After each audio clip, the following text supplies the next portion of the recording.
Derivatives trading involves substantial risk of loss and is not suitable for all investors. Past performance is not necessarily indicative of future results. So stressful. The world's on fire. Good God. I can't look at this, guys. Like, my strategy is you buy it and you hope that you guys buy it. Yeah, but we all think you're crazy. You don't fight this. No way. The markets are freaking out and you don't think that anything is wrong? Come back tomorrow and I'll lose it all. Should be fun. Good morning. Oh, you know what? I never turned the camera on. Oh, and I never turned the lights on either. Oh my gosh. Okay, hold on first. Oh my gosh, guys, what's wrong with that's already off to a bad start today, isn't it? There we go. Okay, well, there's me. Okay, wait. Now we need to turn the lights on. Hey, look at how for you aspiring streamers, look at how big of a difference lighting makes. Oh, see how big of a difference lighting makes? Anyways, today, well, so tomorrow we got FOMC. So today is still kind of you know, we do have some news. So we got core durable goods. Nothing at 6:30 though. And yeah, probably going to see some moves in the interest rate markets, although so far today it's been a little bit calmer. And of course we have like other stuff kind of dominating the news here because the Supreme Court decision on abortion got leaked last night. So I know that seems like something that doesn't affect trading, but like it kind of does when there's like this news that kind of sucks all the air out of everything else. So we'll see what happens with that. But let's come over to the charts and see kind of where we're at. And in the S&P 500, we had, I mean, they were getting ugly again on the open and then they recovered. So that's good. And there's kind of an inflection point at 4150. So if they are able to see above 4150 here, there could be another rally and we could perhaps move back up to 4200. All right. I don't know if that's going to happen. I don't know. I find it really difficult to predict what the S&P 500 is going to do here lately. Treasuries, on the other hand, they had another pretty big bender of a down move yesterday. We caught a little bit of it, but they're reversing a little bit. I don't know. So Australia raised more than expected. People thought they were going to do a 0.15 and they did a 0.25. All right. And that's probably part of this down move that we had. But I don't know. We're recovering right now, so it's a little hard for me to. I mean, well, I think that the pressure is still going to be down though, right? Going in the FOMC. Just remember that going into the Federal Reserve meeting, we often get strong trends. Okay, so and coming over to oil. Oil's still kind of middling around, although it was largely positive yesterday. Natural gas making another gap up there. Ooh, mama. Can you believe they were back below 4 way back at the beginning of the year? That's so crazy. Silver and gold still in the dumps. And copper not doing so hot either. So then we think, what's with the dollar? Well, the dollar is getting hammered here at the moment. But it's still pretty high, right? Still above 103. And the bitcoins, well, they didn't really do much of anything. Actually, Bitcoin, kind of curious. I'm just kind of sitting here waiting. You know, I've seen so many charts.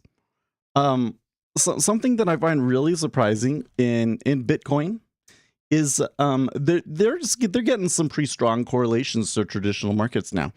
The Bitcoin is very strongly tied to an inverse of the VIX. So when the VIX gets high, Bitcoin gets creamed. They're very heavily correlated.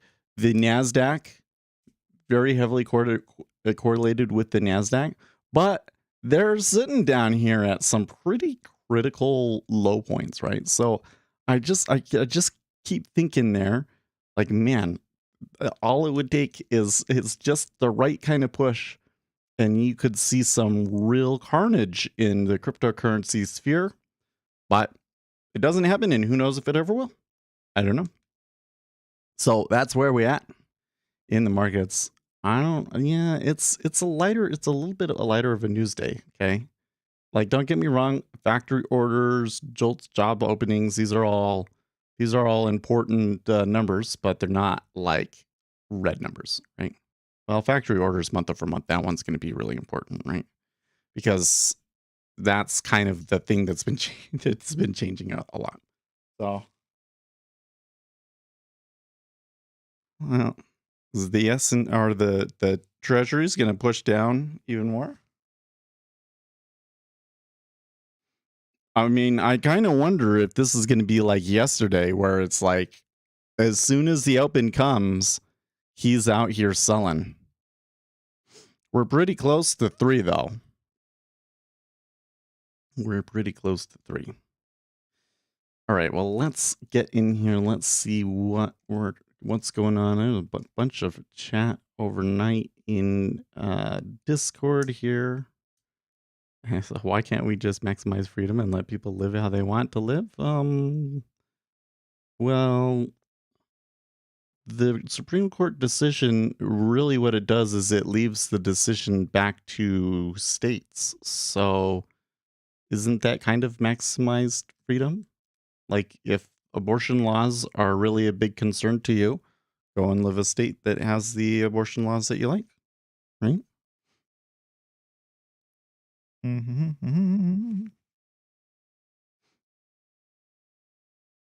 Actually, I'm gonna respond to that.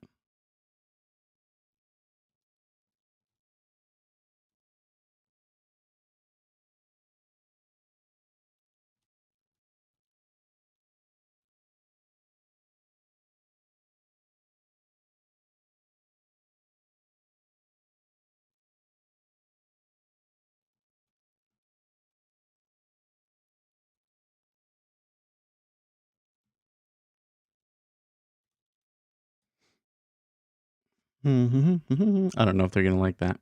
What is this? Xi Jinping is still trying to have it both ways. How much longer can he get away with it? But I don't know what that means, both ways.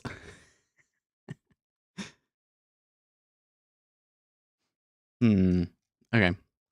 To the Twitters. I'm hoping, Scott Adams, just finding out what are the odds this is fake news. I think it's pretty low.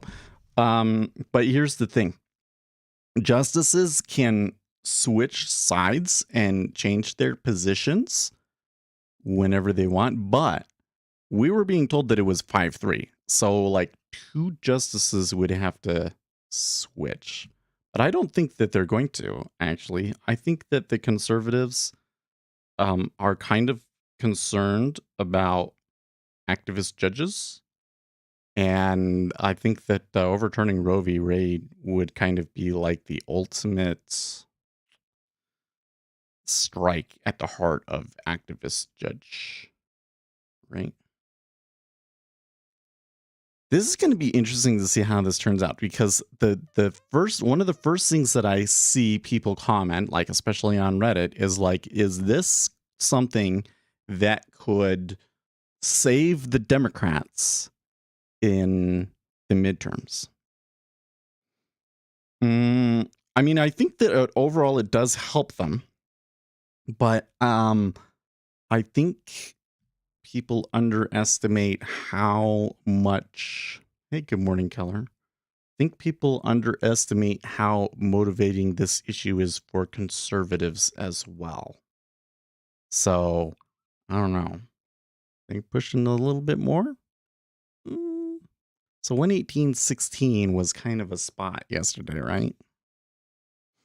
Like, they definitely extended below that in the end, but there was a bit of a hole at 16. As there often is at 16, and they're being really slow and lackadaisical at that level right now. Now, if there is a large meta order sell, they're going to have to be like really quiet about it, right? But you would think that it has to have been somebody different from yesterday, because the person that was doing it yesterday, they were just, they didn't care. Like, they would have dumped 1,200 into 15.5, not even thought twice about it.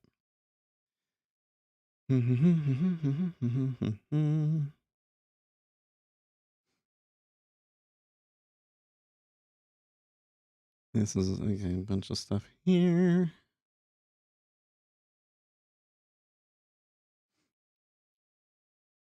Wow, really well. Most ghost writing scandals in science involve physicians. Monsanto ran a unique and sophisticated campaign to promote GMO technology and attack critics. Really? Oh, you never noticed the stock ticker thing in the background? It is pretty awesome, isn't it? I'm quite proud of it. It's quite great.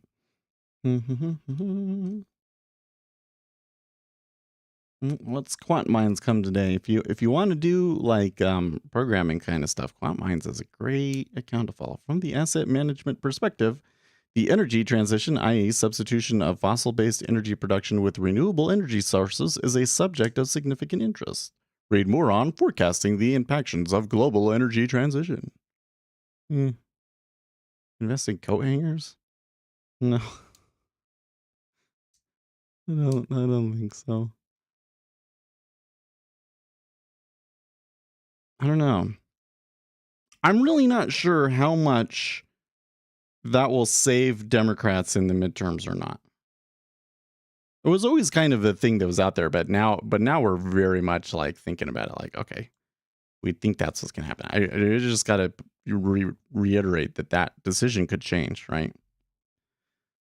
But I'm going to be watching really closely today to see how the different sides react to it. Because if it goes back to the states, you're about to have a real slog in the legislature of every state, right? That could have impacts on the markets in ways that are almost too complicated for us to sort out at the moment. Okay. Yeah, so there's still kind of this problem at 16, but they are okay, that was 1343. So they are still kind of like pushing, I would say.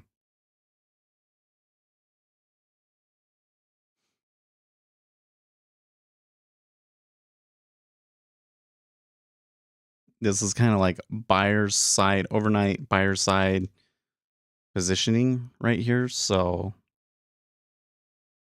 just kind of watch and see what happens. It is an area where you could see some buyers step in. Should also note that the cumulative delta in the 10-year hasn't been changing very much, but it has in the 30. And what else? Spreads kind of flat. 6J had a move up and it kind of looks like it's peaking and it's kind of on the way down. Gold kind of looks pointed down. Copper kind of looks pointed down.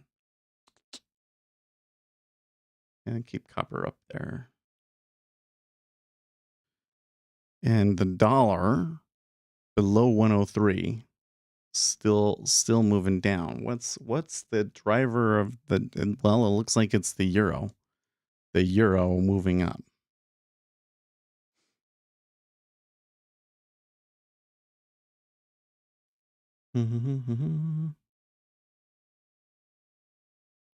Oh, another thing is that the Republicans are very, very upset that this was leaked.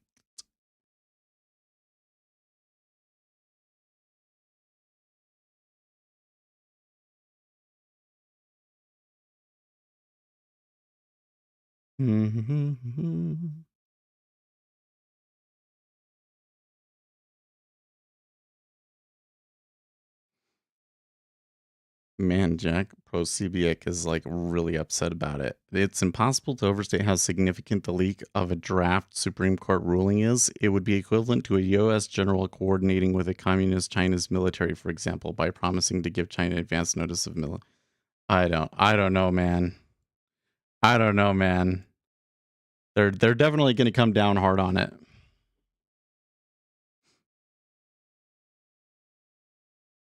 Okay, so there was a big buy there. It is kind of coming back. They are following the Japanese yen at the moment.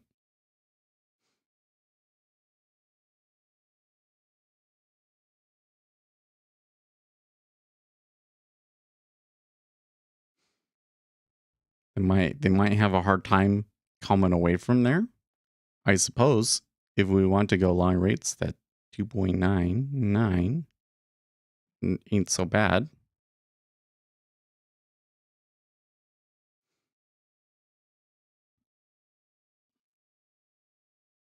Yeah, you can see it on the chart now too.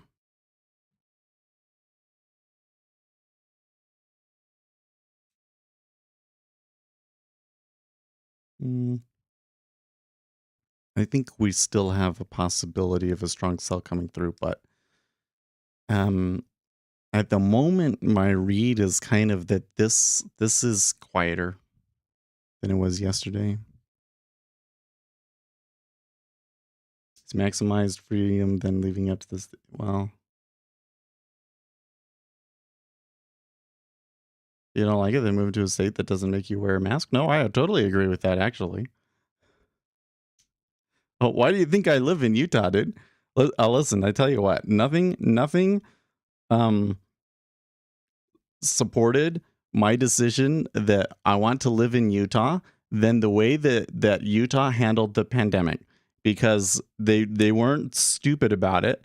They weren't just like, this is all fake news or whatever. They took it seriously, but they also implemented common sense policies, and the excess death in Utah was less than almost anywhere else in the country.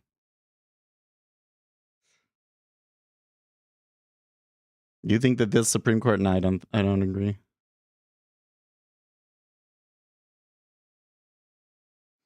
The HFT are scared from hedge funds.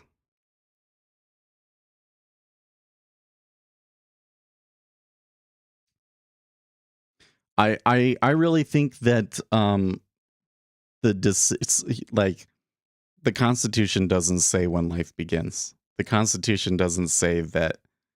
I really think that the Roe v. Wade logic to to say that you have bodily autonomy and so you can choose to abort a child and it has to be federally protected is, I just don't think that logic makes any sense.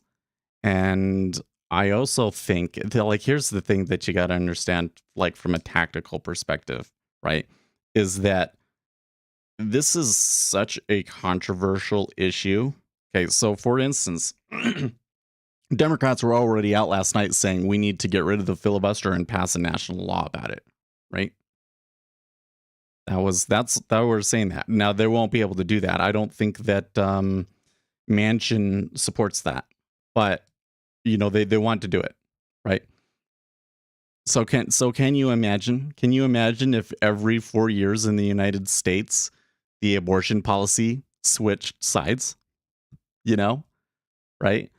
For the left, for the judges to come in and say, "Oh no, actually, it's constitutional," right? That's kind of more what they want, right?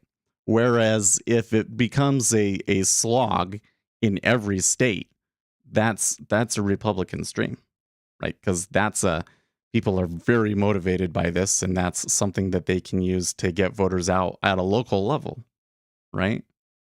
So it was very, very much the liberals very, very much would prefer it to be handled by a court case, essentially, right?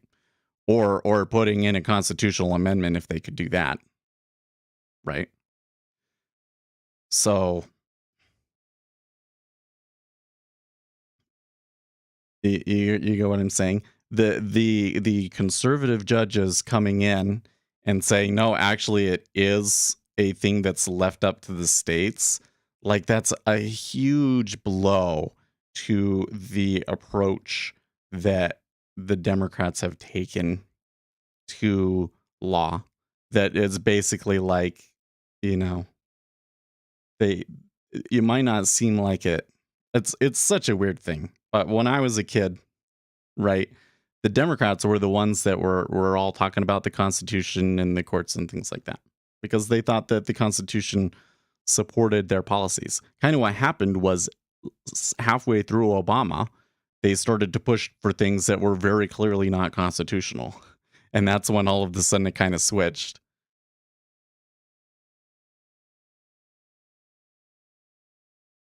Maybe. Like the thing again, so it kind of depends on the area and what kind of policies they're putting in place, right? I feel like my head is having to turn a little bit too much to read you guys. I don't know what the deal is. Like, something changed. Well, it will probably, so it will, it's going to help Democrats for sure. If only because the Democrat enthusiasm was just non-existent, right? Whether it is enough to, put them back on top, I'm not so sure. Because again, you got to remember that Republicans are very motivated by it too. Very motivated by it too, right? When, I mean, a lot of conservatives call it the Great American Genocide. Okay. Is that a motivating political issue? Yeah. Kind of is. Right. So because of the current situation, you definitely can say that it's going to help Democrats. But in the longer picture, I'm not so sure who it benefits more. Was interesting. I was talking to my son last night because I warned my kids about it. I'm like, this is some people are going to be hyper upset about it, and you might want to be careful about who you argue it with. And well, my son was like, I actually think that the kids are going to care more about things like the transgender and school issues more, because that's the thing that I see people arguing about, and that is like directly impacts them. So we're gonna say, we'll see they come home from school today, if anybody at school talked about it.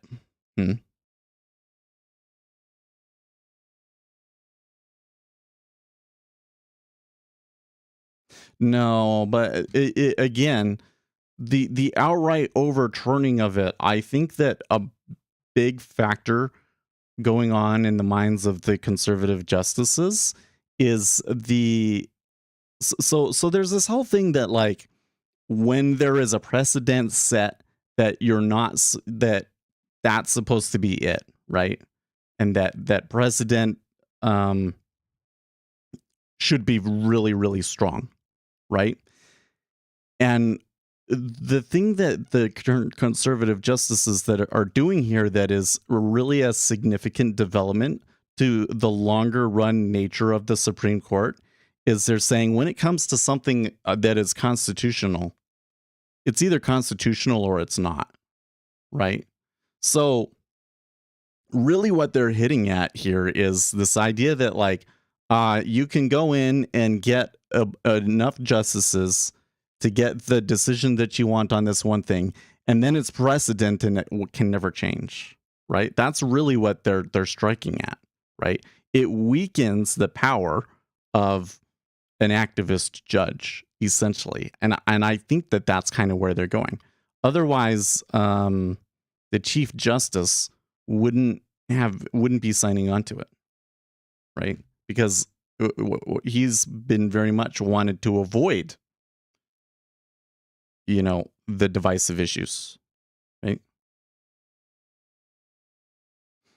It is surprising, though, that they went to the outright overturning of it rather than a nuanced view of it. It is. Going to just straight up that whole decision was the wrong decision is pretty bold. Pretty bold.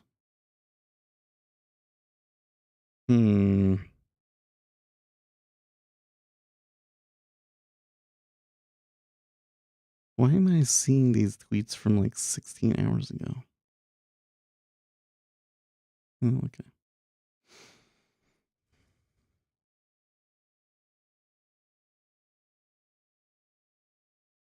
You think that they screwed up by letting the Republicans dictate? Well, how is it that the Republicans were able to dictate the terms of the disagreement exactly?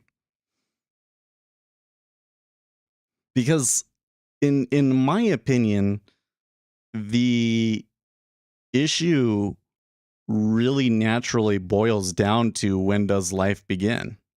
I don't see any way around it.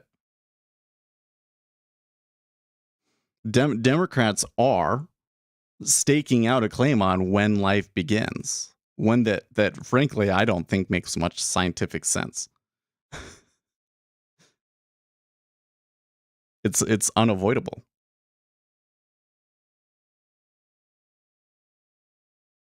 Instead, the Democrats should acknowledge the life and still fight for abortion in other ways. That sounds tactically stupid. If you say, well, yes, it is a life, but we can kill it, that is a losing argument, brother. I'm sorry. That is a losing argument. Yes, we should be allowed to kill human beings. Right? Because then the Republican argument would be that then the Republicans would really be able to argue what they really want to argue, which is that, abortion, Democrats only want abortion because they're selfish, right? Republicans would love to make that, would love to take that fight. Teach my kids math and science.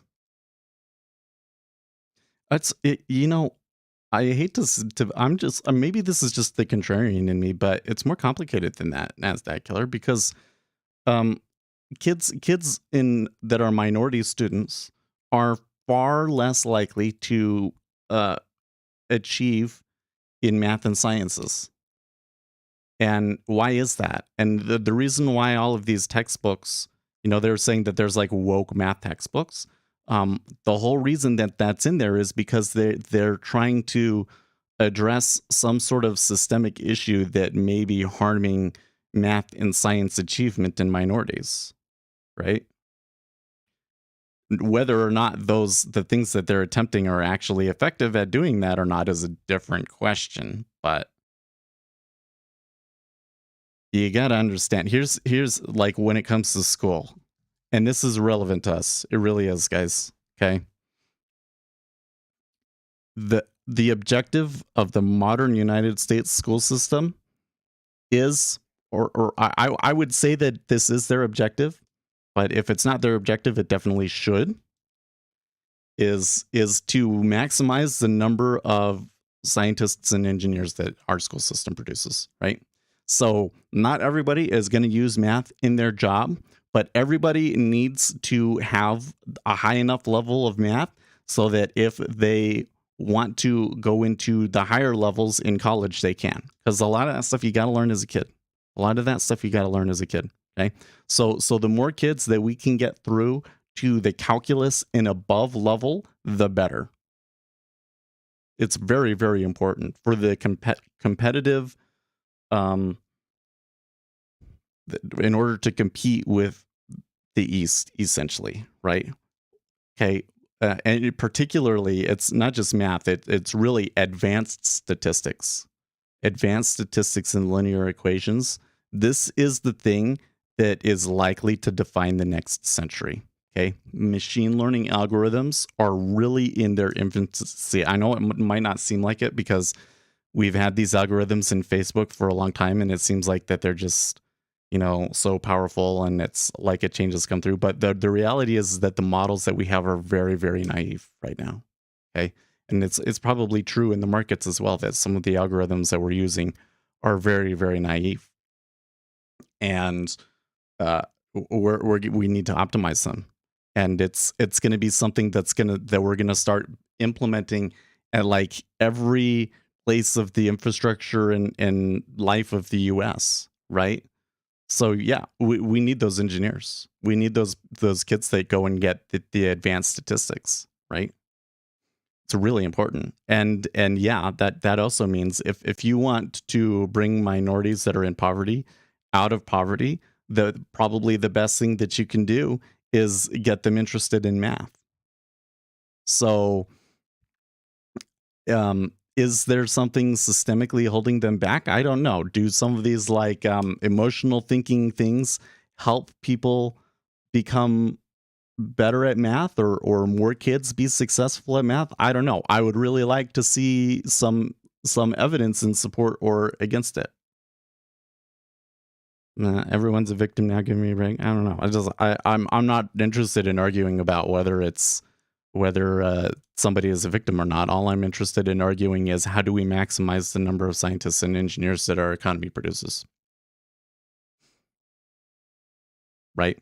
And it's relevant to us. Like from here on our channel, kind of our perspective is any time that I can get a high school kid interested in this and to make the decision that I want to go to school and I want to double major in finance and math.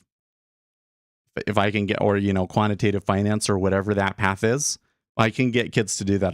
That's what we want to do, because we need them. We need them badly.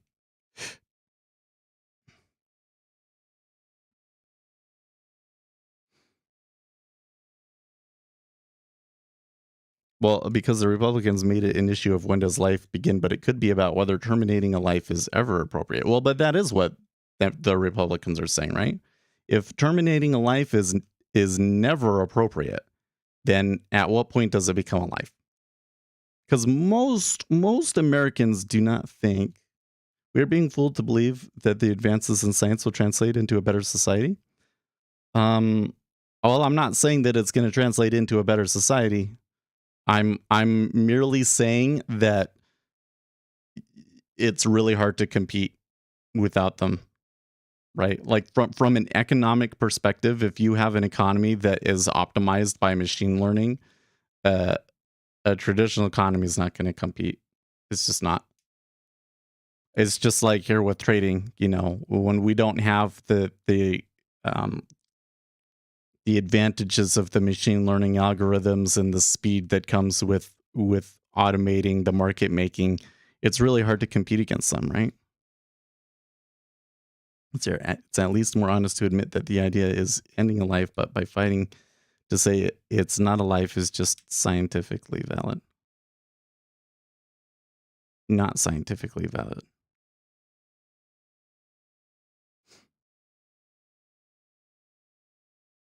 Not quite. You should try that one again, because I don't think I understood the point that you were trying to make there. Where it be like I have to say, I find some of these arguments really interesting.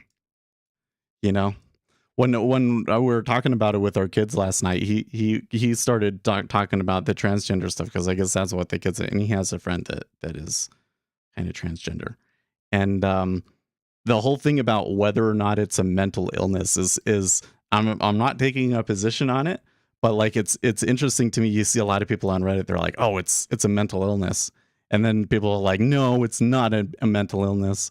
But then like a lot of transgender people say, yes, it should be a mental illness, and I think the primary reason they want that is because then they can get medical treatment for it, right? That whole argument is one of the most interesting arguments to me. What really qualifies it as a mental illness or not? Because when you say that somebody's mentally ill, right, there's a stigma attached to that. So you don't want to say that somebody's mental ill, to make a stigma attached to it. Like, listen, these people, they have it rough. The statistics for their success in life and their happiness are not very good. And I don't want to be one of the people making their lives more miserable. You know what I mean? But then on the other hand, like whether or not something is a mental illness is very important in terms of like how it gets treated and how we deal with it medically and stuff like that, right? it's such an interesting argument to me, right? And I think that when does life begin is just as it is also one of the most fascinating arguments out there. I mean, there are the hardcore Christians that think that life begins at conception, right? But from what I've seen, most Americans don't believe that. Most Americans think that somewhere between when a baby is conceived and when it comes out, that it becomes a living person. But it's unclear where that point is, right? So some Republicans in certain states have said, well, the key point at which we think that it's a person is when it has a heartbeat. But that can be as early as 5 weeks. Some women don't even know that they're pregnant at that point, right? So then there kind of comes into a practicality issue with it, right? So see, like what makes the issue interesting is like all of those little nuances in it. And it's something that like almost every individual comes up with a different belief about which way they think it is.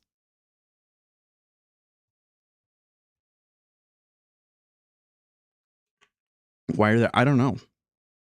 I don't know. Do you want your kids to become day traders? No.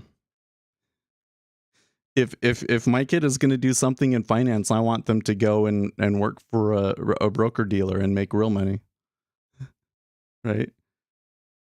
I don't mean to be like rude to the rest of you guys by saying this, right? But let's just admit that day trading is for those of us that's screwed up, essentially, right? You don't go out and say, I want to become a day trader.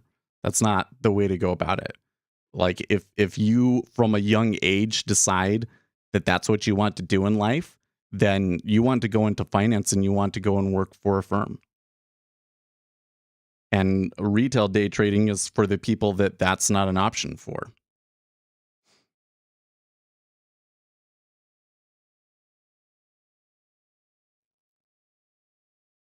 I believe we hit a point where merch sometimes won't buy. Truly, no. I'm telling you, Lucas, with machine learning, it is like it is so in its infancy. Like I don't think people realize the need for more workers in this area. I mean, it's really true of computer science in general. Like there is very, very strong demand for computer science in general, and it makes anything computer science very, very expensive, right? And in order for the economy to become more efficient, they basically need to make these computer science jobs pay less, is what it comes down to. I hate to say that, but that's really what it comes down to, is that like the cheaper that the less that they can pay computer scientist jobs, the more efficient the economy will be. Which sucks for anybody like myself that is in the computer science field. But the answer to that is, well, you need to know advanced computer science, right? The things that will still pay after that.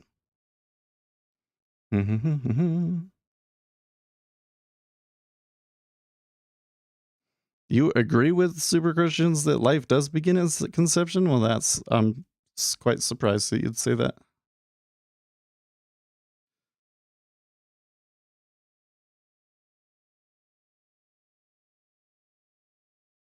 By pretending that it's not life, then they are just fighting a scientifically invalid losing battle that makes them look plain selfish. No, well, no. But I'm just saying, like, oh man, wait, I should have followed the advice of that Thai girl to do financial math instead of electronic engineering and computing, right?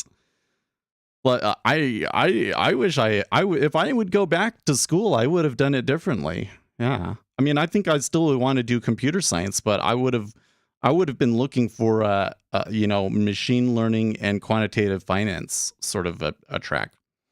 Or actually, I think if I could go back and do it again, I would have stayed in school.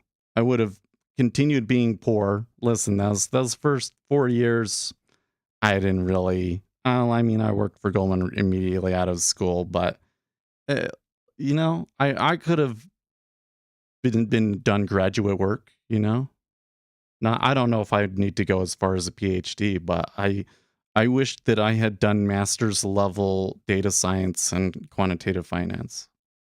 I do. Because the thing is like I've been on LinkedIn trying to find all of these guys that are like leaders in the industry. I think I'll tell you my favorite of course, Jean-Philippe Bouchot is just I love that guy so much. Like every time that he posts something on LinkedIn, I'm reading it and I just love that stuff, right?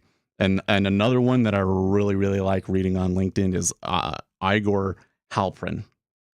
So I always think like, you know, if I'm not the guy with the connections necessarily. Or maybe I could reach out to them on LinkedIn and ask them for interviews, but I don't think that now is a good time for that. But man, those guys are so cool. Like the stuff that they understand and that they're studying and that they post about is so cool to me. And I'm like, that's what I should have done.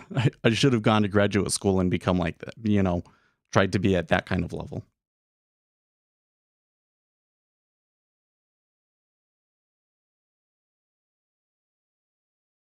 What film? Then the channel would be called Dr. Seth if I had a PhD. We don't force sentimentalism. It is. It's just an insca. But like kind of the takeaway for you guys should be this, right? This is where finances go. Like this is where the opportunities are. Is like in machine learning, and then after machine learning, it's going to be quantum computers, right? A lot of people came in and made big money in financial markets in the early 2000s just from electronic trading, right? Our two are in the futures trading space, are the two most prominent influencers. They both made their name by being at the forefront of the electronic trading revolution, right? So if you want to be one of those top traders, how are you going to do it? And I'm saying the place where there's the opportunity right now is in machine learning. It may already be, you know, like the easy money in machine learning has maybe already been made.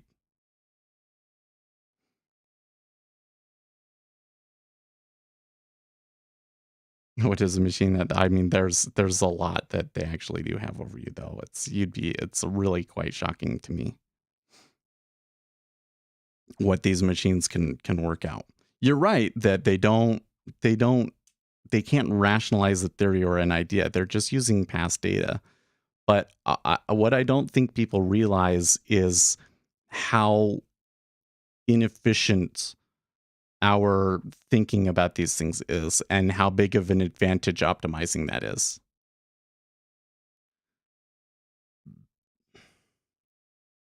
Anyways, to Keller's thing, I'm not. If you say that life begins at conception, how do you justify killing a human life at that point, right?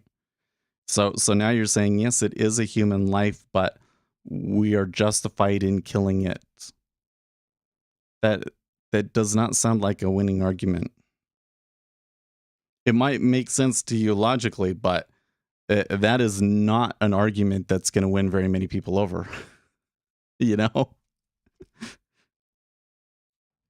Yes, it is murder, but we should still allow it. Don't think you're going to get very many people to agree with it. Man, so the treasuries decided eventually to push the highs here. I'd have to say that was a pretty big flood of orders that came in here. It was about 7,000 orders or so, pushed us up.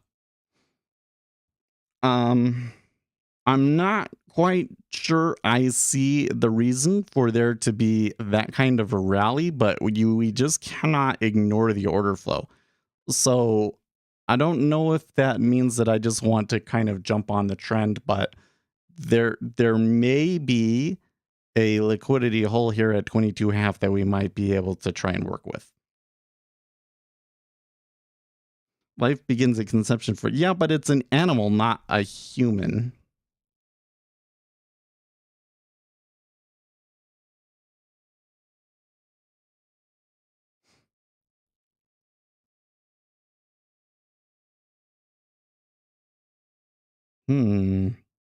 LifeNews.com faults 70% of Americans support Roe v. Wade. True, the 2021 Gallup poll shows 52% of Americans want to ban all or most abortions. Okay. Let's see here. What is Paul Tudor Jones saying? I guess he's being interviewed on CNBC. Can't think of a worse financial environment for stocks or bonds right now. You can't think of a worse environment than where we are at right now with financial assets. Clearly, you don't want to own bonds and stocks. And he must be so if that's the case, where do you go? Like, there's been a big shift in the market. Where's that money going to? It's not in stocks and bonds. Is it just sitting in cash now? I don't know. Like, they're pushing again. They're not even going to give us that opportunity, huh?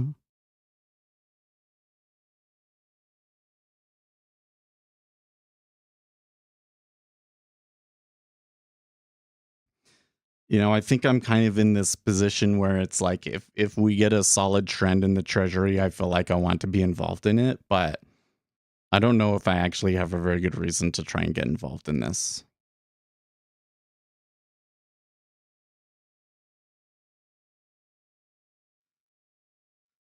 If we make exceptions for but do we actually make exceptions? Well, okay. When you're killing an animal for food, we make exceptions for murder.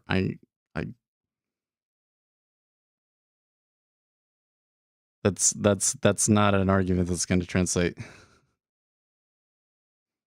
You don't think that it's about no. Okay. So what you're really trying to say is the only reason that Republicans oppose abortion is because they think that people should have to suffer consequences when they break the law of chastity. That's the key drive. That's the real driver behind religious opposition to abortion. That's what you're thinking, yeah?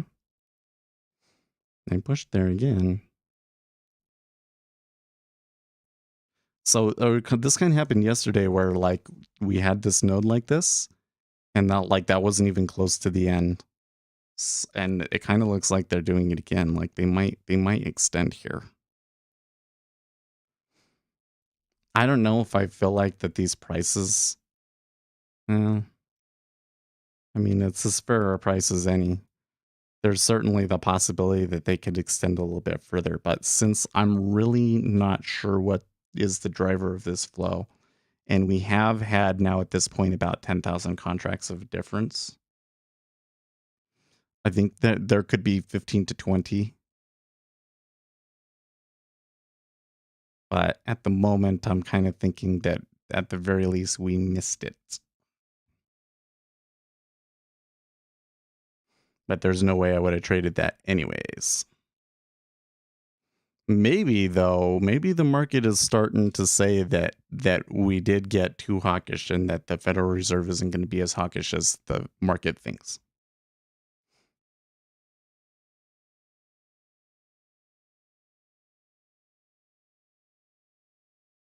Oh, so I didn't address this other one.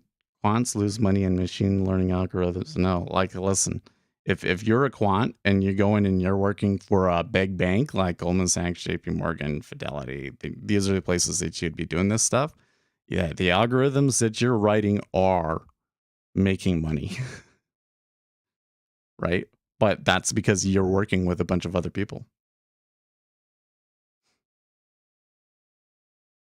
If you can't, I'm hoping there's at least one kid listening to this.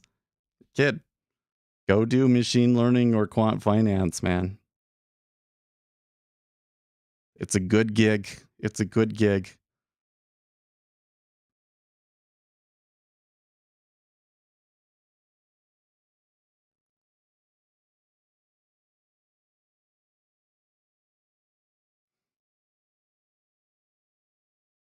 Also, I don't think that Dr. Seth has a very good ring to it.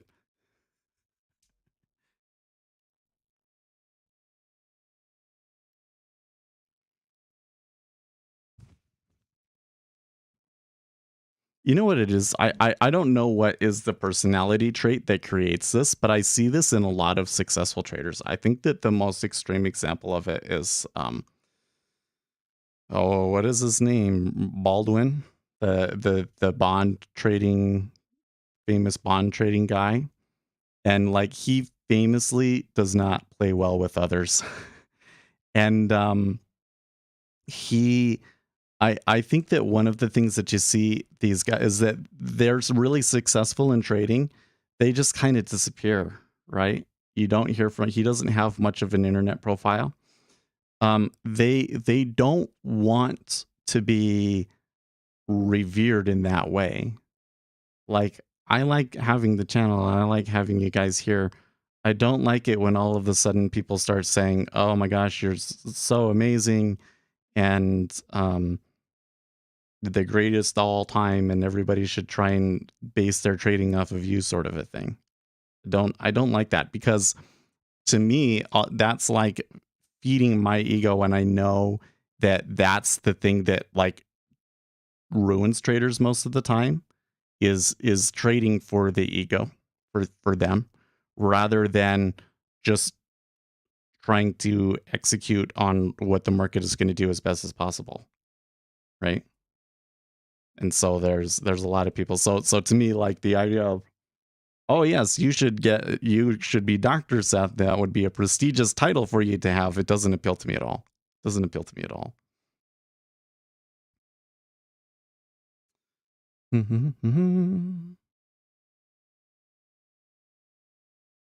wondering if this move up in the treasuries is maybe just a technical bounce to some extent. They certainly they just barely touched 3% in the 10-year and then they started pushing back off, right?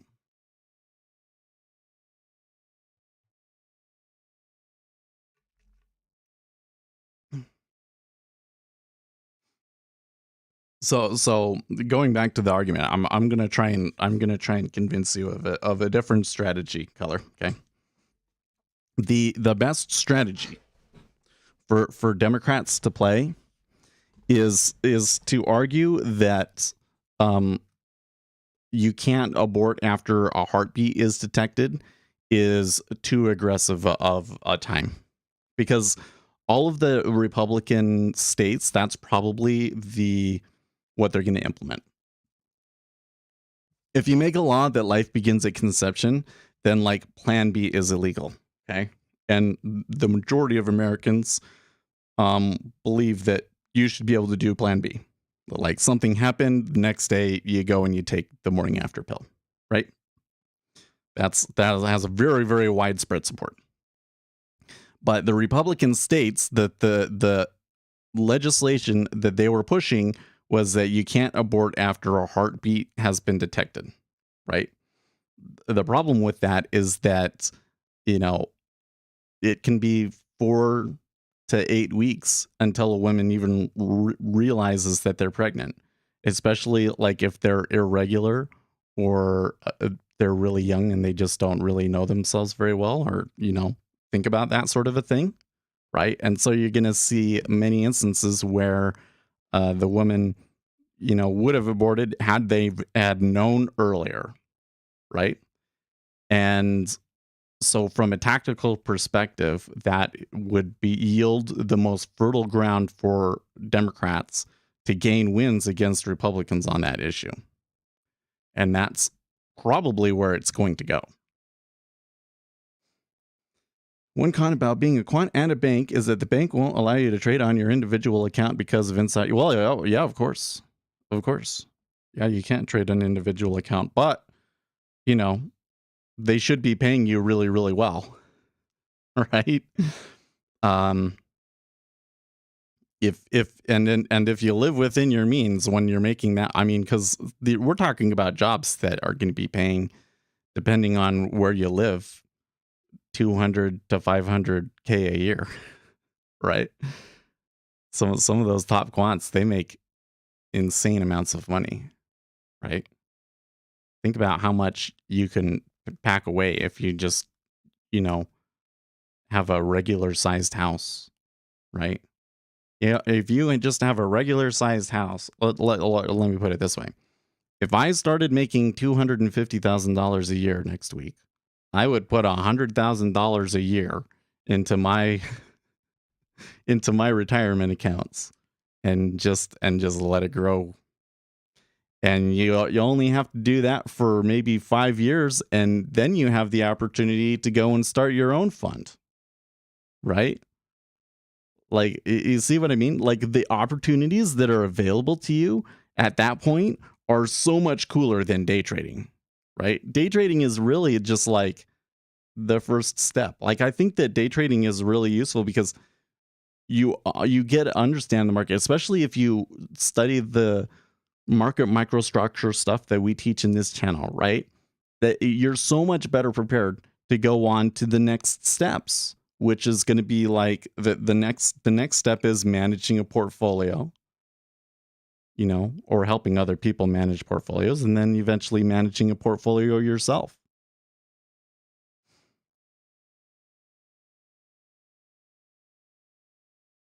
If you let your opponent frame you as a murderer, then you've lost. Well,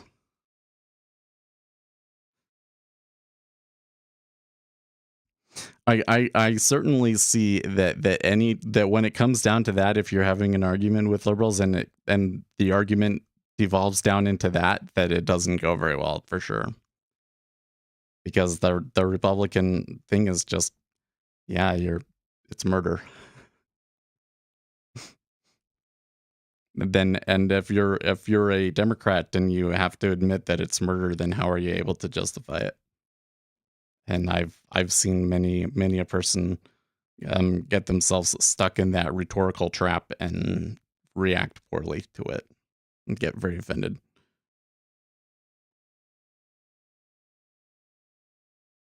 They better off tactically making it about saving a young women's livelihood or something, or preventing rape babies. Yeah. That's what I'm saying. Like the key battleground is probably going to be over the heartbeat bill, right? Like if this decision actually gets passed, then the argument is going to be over the heartbeat bill. I'm not sure. I mean I think that it shouldn't happen. I think it's murder. 100. You know, if there's a heartbeat and you abort the baby, I think it's murder. But it might not be a practical law. It just might not be enforceable. Or should I say enforceable? It just might not be politically feasible. So I don't know what you do.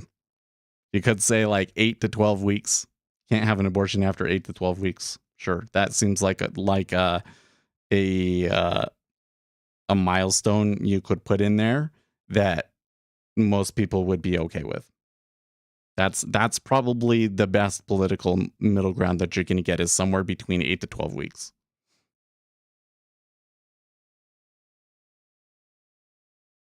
Is a societal necessity? Well, I don't know if I agree with that either. Here's the thing about that, is that you can have kids and be successful, guys. You can. The reason that most single mothers that have kids that young aren't successful isn't because the kids ruin their life per se. It's that they were not very good at being responsible and thinking ahead about the consequences of their actions in the first place, right? Like, these weren't girls that were going to go on and become math PhDs, right? Correlation is not causation. Is it the chicken or the egg? I think it's the chicken. Personally, I think it's the chicken.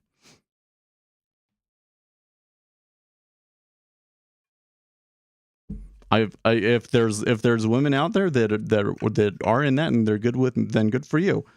Continue going to school. It will be totally rough, but they can do it. It can be done. It's just most of them don't, because Listen, your success in life is directly proportional to your ability to predict the future and effectively and consistently make decisions and perform in accordance with that plan. Okay. The further ahead that you can predict the future and the better you can implement your plans based off of that, the more successful you're going to be in life, period. It's true with futures too, man. Like we sit here, it's really hard to predict what's going to happen 2 hours from now. It's a lot easier for me to say, they might go a little bit higher here in the next 5 minutes, right? Because there's so much pressure. They haven't quite hit the extent of their execution impact. Could we see 118.28? It's possible, right? It's a lot harder to say this is what it's going to do in 4 months. It's really, really hard for me to say this is what it's going to do in 4 years. But if you're the kind of person that has the ability to say this is what the economy is going to do over the next 10 years, and you can come in every day and execute on that strategy, that's where the big money is, folks. That's where the big money is, folks. And a lot of people that don't get very far in life, it's because they weren't able to do that. They didn't sit down and say, well, this, doing it with this guy, there's a possibility that I could get pregnant on that, and that's not a risk that I'm willing to take. Right? They went for the short-term thing. Your choice. I'm not going to say that it's a wrong or good or wrong. I'm just going to say that the further ahead in the future you can predict, and the better able you are to be disciplined and stick to that plan, the more successful you're going to be.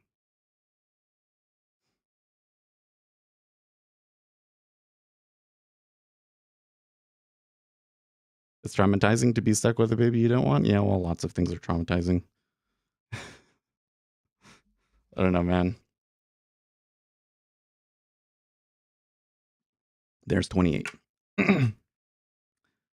That kind of an argument doesn't really move me because I've seen lots of people with lots of traumatizing things that happen.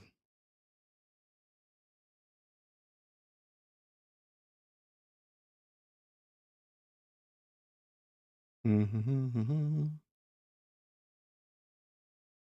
I share with you? Well, no, Wilson. So unless you have a 5-year track record of the person's trades, you really can't say that they're like profitable. That's where I would put it, is that if you were really going to go to the point of, okay, can we publicly say this strategy is profitable or not and recommend it to people, we're going to need 5 years of risk adjusted returns, which means that you're going to you need to see something like the Sharpe ratio. And if you don't have that, you can't really make any conclusions from it. We can look at the stats and we can be like, oh, well, those are interesting. But to be honest, though, this sounds to me like a way to try and, this sounds like guerrilla marketing. Well, I think they're a scam, but well, let's look at it. And then you start talking about it, and then, well, the stats look good, but who knows? And then it's like, oh, well, then I'm going to go and try it. Yeah, it sounds like a guerrilla marketing campaign to me. Not falling for it. Not falling for it. Holding people to trauma is torture? Is it? Listen, everybody's going to go through something traumatic. I don't know if I can agree with that statement. Look, we're having this conversation with my kids last night. Okay. Just because something is, you want to do something or doing something is uncomfortable doesn't mean that you shouldn't do it. Okay. I don't want to go outside into my garage and lift heavy weights. I mean, To some degree, I enjoy it, but to some degree, I don't enjoy it. Many days is very difficult to want to go out there. I'm getting better because I've been taking allergy medications, and now that I've been getting the allergy thing under control, I've been feeling a lot better and I have a lot more energy to go out and to work out. Okay. But it's not a fun thing. Being successful in life involves doing some things that you don't want to do sometimes. Right. Uh, it also means not doing some things that you would like to do sometimes. Like sometimes my dog, oh my gosh, my dog is so cute. My dog is so cute, but he is an absolute pill. Like you have to watch him 100% of the time because it gets into mischief. And it is very hard to keep that dog being a disciplined dog because I don't have the time to sit and do dog training 24/7, right? It's hard. It's hard. Does that mean that I should kick him across the room? No, obviously not. Obviously not, right? So just because you have an impulse about something to do that a feeling about something doesn't mean that we have to go along with it. Because if you always do that, you're going to have a hard time in life, right? And if you just completely fall apart when something, listen, I mean, I don't know if I don't think this is something that I'm proud of, but my sister died. We kept going. I mean, I didn't trade that week. But we kept going. Like traumatic things happen. Your ability to handle the traumatic things that happen and come out on top of it, that's a key skill in life. Yeah. Not saying that if you're a teenage mother that there's real challenges with it. I'm just saying there are challenges that can be overcome, right?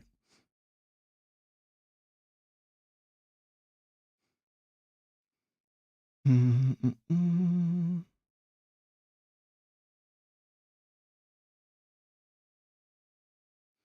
Okay, so what is it about this guy's stats that sounds unrealistic to you?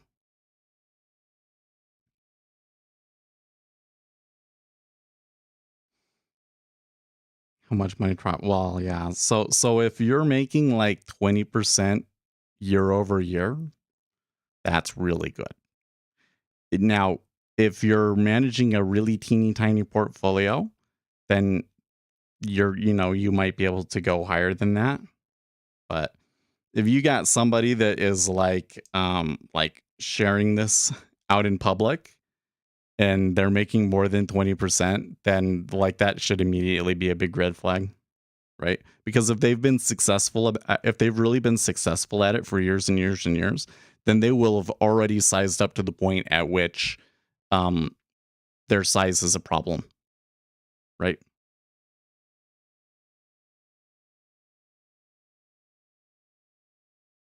No, it's not. But adjust the trauma when, listen, that's always going to happen though.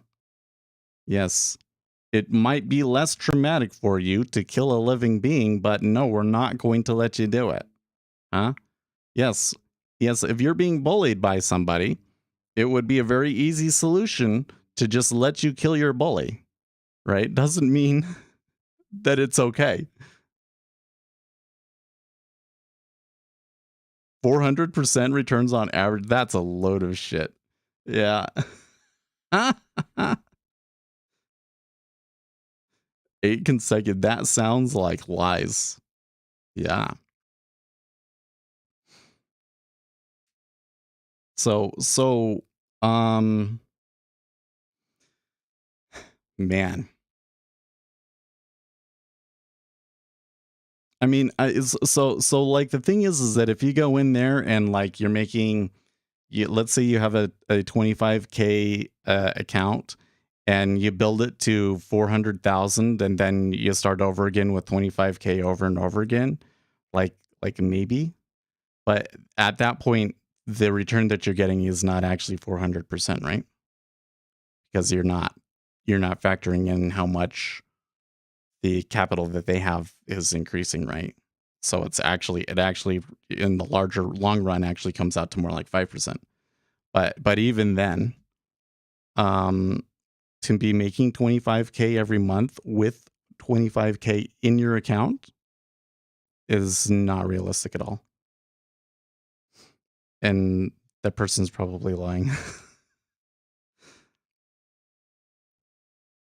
Or, and here's the other thing. It's a very good chance. Excuse me, hold on. What's going on here?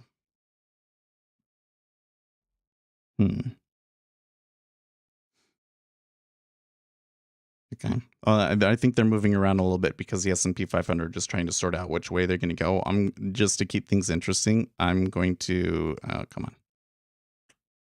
Okay, I'm going to go long there. Let's do like 5 contracts. Okay, 5 contracts.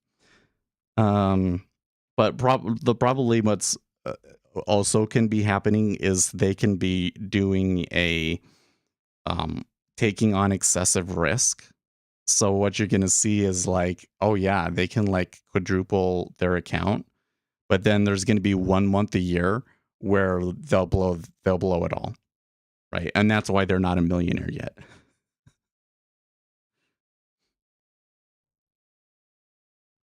Because if you can make 200,000 a month, you should be a millionaire already, right?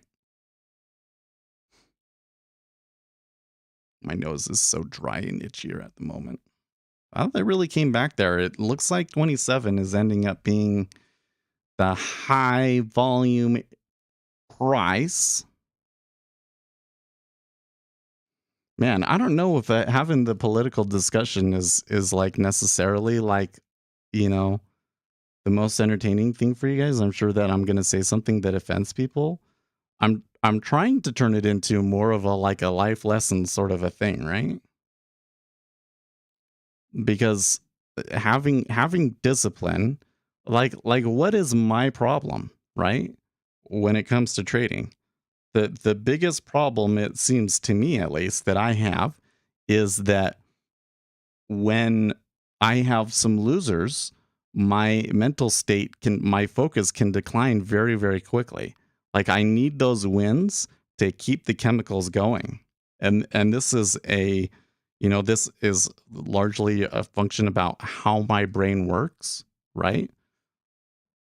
I have to overcome that, right? I have to do things to fight against that. Because if I just said, well, then obviously I shouldn't be trading or something like that, right? It's not. The reality is bad things happen. And sometimes you're going to be forced to do something you don't want to do. But how you personally approach that problem and overcome it is going to be one of the most important things as to how far you get with things, right? If you can't handle adversity, you're not going to get very far in trading because day trading is like going through that adversity every day for years and years and years and years before ever getting any kind of a benefit from it. And most people never get a benefit from it, right? So what's going to keep you going, right? You have to really enjoy it for starters, and you have to be a tough cookie, right? Yeah. You have to be the kind of person that has a kid when they don't expect it and still works hard and goes to school and tries to be successful in spite of it. Most traders are undisciplined. I am no exception. Trading is really hard. Yeah, people are undisciplined in general. I should be careful to state, though, I do not think that the majority of traders fail because of a lack of discipline. I think that the majority of traders fail because they don't have edge.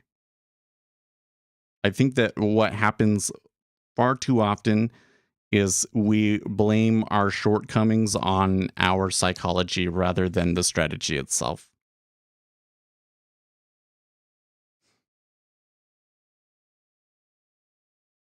Peter Davies had mentioned to me that the small possibility of blowing the account if he trades like that. Yeah. Like one of the things that you would want to be looking at, Wilson, like there's all these stats that you get out in Journalytics, for instance, right? So like what is their average winner compared to their average loser is the first one that I always look for. Because these people that are doing things to kind of like trick you, the easiest trick is to just take on excessive risk, right? And then what you're gonna see is you're gonna see a strategy where like they make $100 when they win and they lose $1,000 when they lose, but they've only lost that $1,000 like one or two times, and so what they show you is looks incredibly profitable, but when you're doing that over 5 years, it doesn't make money. That's the easiest trick to pull, and it fools a lot of people too.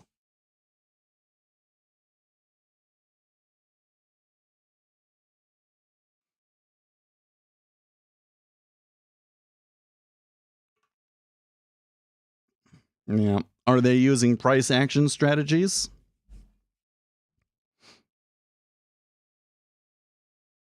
If they're doing futures, then it's price action strategies. If they're doing stocks, then it's probably front running.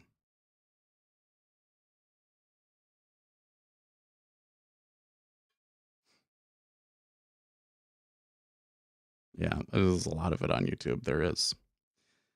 It's really startling to me just how common it is, and like how, you know, sometimes we expect too much of traders. I think we got to remember that the vast majority of day traders have all been at it less than a year. Like the turnover is just insane. Well, if he's using order flow, that's probably helpful, but you'd need to look at stats. You'd want to see what's your average winner versus your average loser. What's your largest winner versus your largest loser? What are the average favorable ticks and the average unfavorable or adverse ticks? Right? And that's where you can suss out if there's really edge to what they are doing or if they're just taking on excessive risk. For them to be having the kind of numbers that you're sharing there, it's almost guaranteed that they're just taking on excessive risk, right? Like making 25K, if, hey, listen, you have $100,000 account and you're making 20, you could make 25K on that a month. Yeah, probably from trading futures if you're really good. But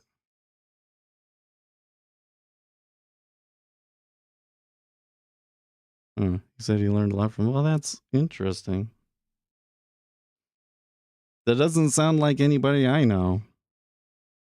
So it's somebody that's on YouTube, because I don't think I've seen anybody making those kinds of claims on YouTube.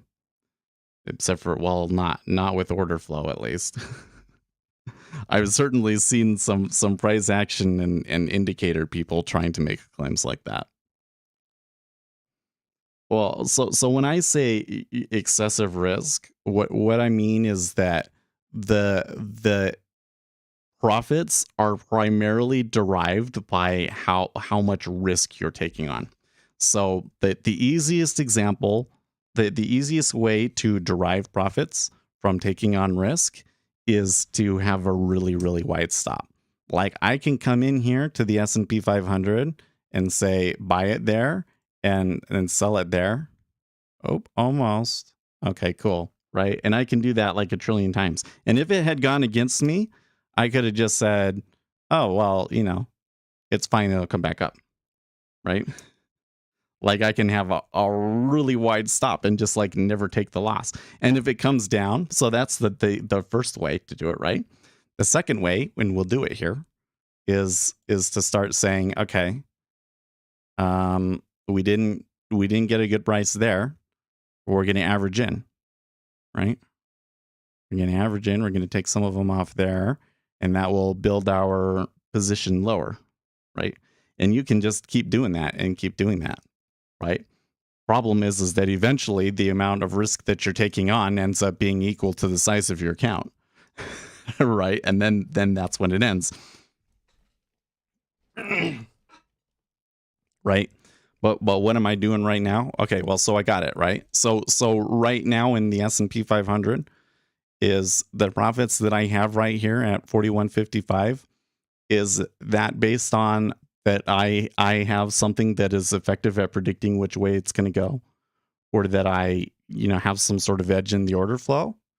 I mean, maybe there could be a part of that, but most of what I'm getting here right now is because I took on excessive risk. I doubled down, right? And that's where the profits are coming from.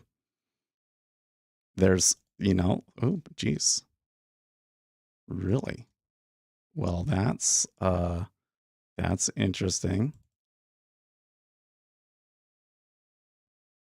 I sure got lucky there. All right, 1, 2, 3, 4, 5. Should probably change this to just be fivers, and then that really jumped there, and I wasn't able to get it out because I'm not fast enough in the micros. Okay, if you have a $4,000 trading account, what's the correct percentage of the account to trade? As little as possible.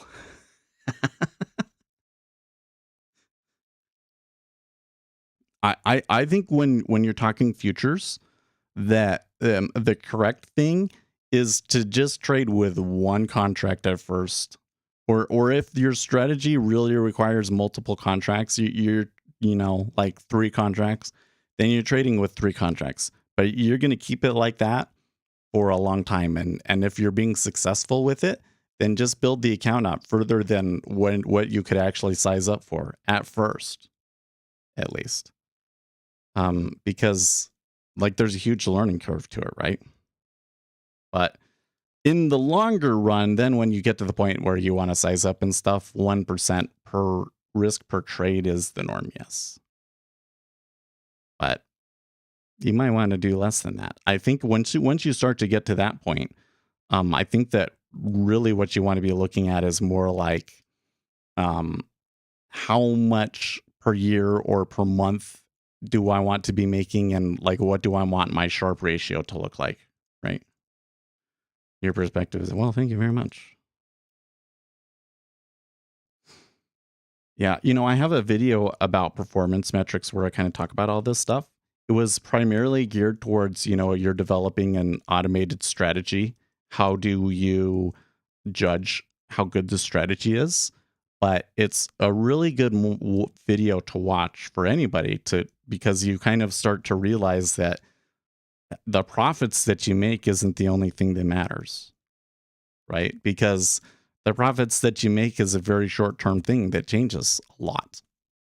So really, to judge whether a strategy is appropriate for you, you need a lot more information than that. The heat map, the pros and cons of using the heat map. Well, the heat map is an interesting thing. So I actually, you're the guy that was messaging me about it, right? Yeah, D1, that's right. So I was saying, I probably could use the heat map a little bit more. I was gonna turn it on here in the treasury to try and show you what I'm talking about here. What do I gotta do here? Oh yeah, I gotta just detach it. Okay. I'm gonna bring this down over here. And what I'm gonna do is I'm gonna bring the depth scope down to 2. Is it the depth scope? No, I don't think that's it. Hold on. Oh, actually, that's not what I just... But I'm just going to leave this alone. I'm going to keep the depth scope at about 10. What I'm actually going to do is I'm going to turn on the total depth chart. Yeah, there we go. Okay. And I'm going to come in here to the settings. Wow, the S&P 500. Like, it gave me like a... I wish that I had my, my orders out there already and I would be doubling down. But now we could quadruple down, right? And see if we can get away with it. Just don't ever do this for like real trading. Okay. Auction Vista. Depth / imbalance. Yes. I don't want to see imbalance. I want to see depth, but I only want to see like the first 2 levels. I think is what it is.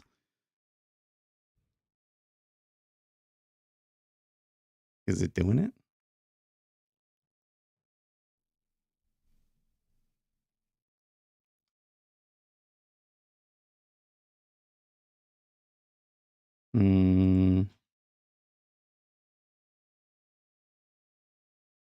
Okay, sure. We'll do 1. So what I'm looking for, right, is an area of low latent liquidity, right? So what I want to see is that the insides of these is less, like this contracts in and for a considerable period of time, right? So for the interval here, let's change the interval to be like 30, okay?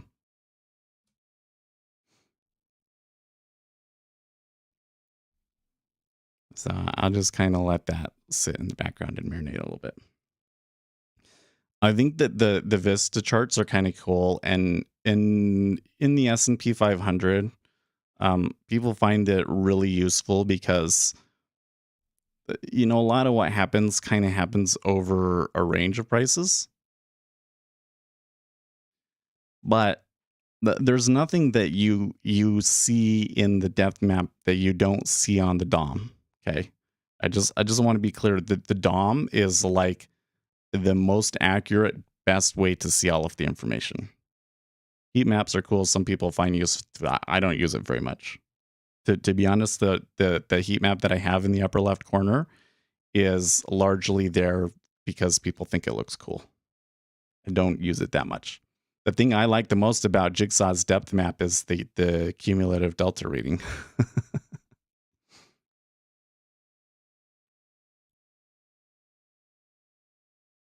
Okay, well, I picked up a little bit of inventory here, and I didn't get my fills on the upside. So from this perspective, I'm a little bit concerned about some downside movement. So if I was like a market maker that really had the opportunity to take on risk, I'm not necessarily going to add right there. Okay, so that was good.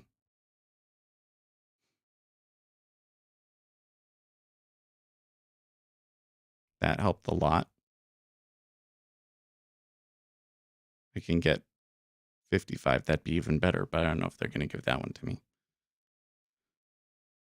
So we'll just come back here and do this one. Okay.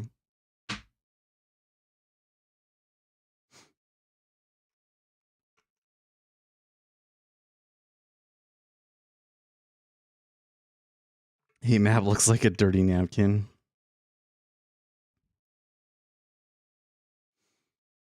I think there are some problems with it, but it doesn't always show me the thing that I want to see. Like here in the treasury, I guess when I have this flip open down here, that it shows me the thing that I want to see, but like what you actually see on the depth, it doesn't show you. And I watch what is going on in the middle there the most. I don't like where these big orders are, that because that's what this shows over here is there's a big order here and there's a big order here, especially in the treasuries. I don't pay as much attention to that stuff. Right. So that's where I'm kind of like, I really think that the DOM gives you a better view, but.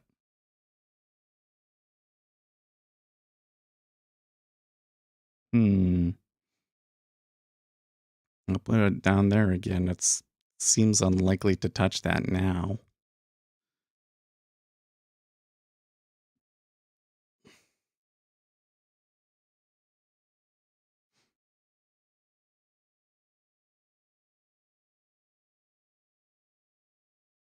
The other thing I should say here is that let's say that I do have an edge, that my combination of being able to read the order flow and being informed gives me a pretty good chance of knowing what's going to happen, right? Maybe I'm really good. Okay. What I'm doing here by amping the profits up by taking on risk, I'm going to make a lot of money, but it increases my risk of ruin, right? I can only double down on this so many times before it's just going to destroy the account.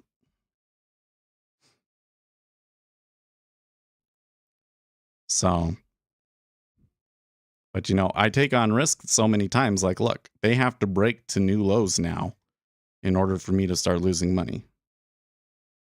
Right? So what did I do there? I took on excessive risk for a short period of time, and then I took it off as quickly as I could. And then I used that, what I made from taking on that risk, to be able to take risk in a different way, right? So in that time, I was taking on risk in that I lost more money for every ticket that it goes against me, right? Now what I'm doing is I'm making it so that I can take on more risk from a time perspective, which is what really matters in the end, right? Like the further in the future you can predict and so forth, the more you're going to make, right? So now that I've done that, now my risk is weighted on how long I'm staying in, right? But that's like a good thing if I can stay in for a really long time. Like if the S&P 500 turns into a bull run and trends all day, then that's going to be an amazing winner, right? You see what I mean? So like you can manage the risk and so forth, but you just got to be careful. Like can you see how you can make money just from taking on the risk? And some people's stats will like look really amazing in the short run while they're doing that. And then one day they blow up. It's usually like take the trader out there that's the most consistent, makes money every day. They're probably the next person to blow up. So you're increasing the kurtosis of your returns, which means that when you do get a bad sell event where you lose money, it's going to be really bad. We'll see where it goes. I'm still, so the treasury is still chilling up here, but I mean, they came back up to it. What I could have done if I was paying attention, I kind of had given up on it. But what we should have done is tried to have caught the pullback here, right? I guess we could have bought 24. Oh well. Oh well. Could do it again. All right, I do find this move curious because, well, gold is recovering here, 1871. It's a curious move. It's a pretty strong up move. Doesn't seem to be any super clear driver behind it at the moment. We are going to get some news in 5 minutes. I can hear the news squawk reminding me about that.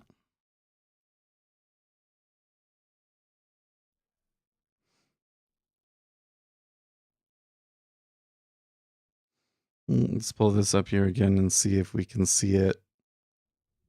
Okay, so do you see this right here? Can you see it? This location here. Where is that at? It's at 27. And look at the volume profile. There's a little bit more. So there's the area of low latent liquidity that they're rotating around at the moment. Right? So it makes sense. There's going to be some sort of a distribution around that. It looks like it's that right now. Yeah, we probably could have bought 24. That's what you're looking for. But do you see how it's a lot easier to see it? It's a lot easier to see it just from watching the DOM. I think that Vista charts are like really flashy and attractive, but I don't think that they're as effective of a tool as the DOM. What's Michael Berry saying here? Paradigm shift / speculative peaks. The S&P 500 bottomed 13% lower than 2002's bottom in 2009. 17% lower than 1998's LTCM crisis low in 2002, and 10% lower than 1970's low in 1975, 15% lower than the COVID lows SPX 1862 in historic range. Okay, I don't know if it's actually going to come back. I think that his approach to that is wrong, but okay.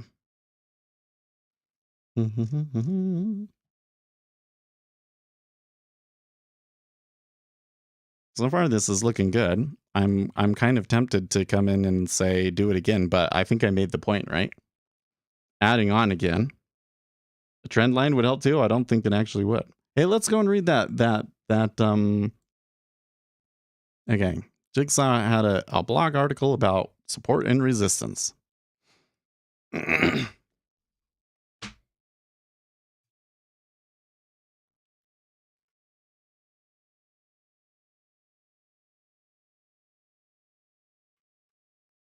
Yep. The most commonly played areas to trade off of also tend to be those that are the most visually appealing. It should therefore come as no great surprise that the most visually appealing support and resistance are the ones that are the most discussed on trading forums. These are the areas with the highest participation of inexperienced traders. The problem with entering where everybody else is that it makes you prime bait for those that are able to push the market around and run your 2-point stop. These people are not fictional, they are very real. If you enter a short at a resistance point and put your stop just above it, then you are putting yourself in a very precarious position. This article offers some solution to this issue because in many cases, price will break resistance, reverse, and put in a very nice intraday move. Yeah. Before going into solutions, it's worth expanding on the problem. Let's consider a move up into a resistance area. As you move up to resistance, you have two sets of inexperienced traders ready to take a trade. You will have some traders looking to short the resistance level, and you'll have others looking to play the breakout into new highs. The worst case scenario for both set of traders is as follows. Price moves up, some traders get short. Price moves down, smart traders will jump in encouraged by the fact that they have confirmation that the level is holding. Price moves up through the resistance area and breakout traders will get along. Price moves up more through ticks to the resistance areas. Other smarter breakout traders will jump in encouraged by the fact that they have confirmation. At the same time, the 1442 levels where the reversal traders had their stops. They bail, buying out more contracts. Price now reverses back down through 1440, causing the breakout traders to bail out. Reversal traders have been bitten at this level and do not take the short a second time around. Yep, that's exactly how it tends to play out. The BSD, what is BSD perspective?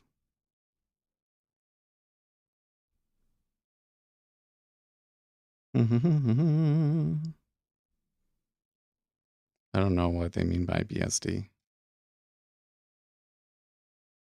Okay, let's hold on a second because we can get some news here, right? We're looking for 1.2% is the number that we can get here. And this factory orders month over month is 2.2 versus an expected 1.2. That does appear to be causing some movement. S&P 500 likes it.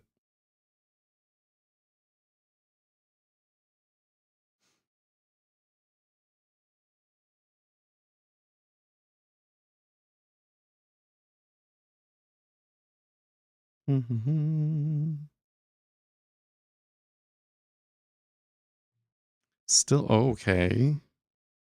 I'm not sure. That makes me really unsure here in the Treasury. So there was some selling.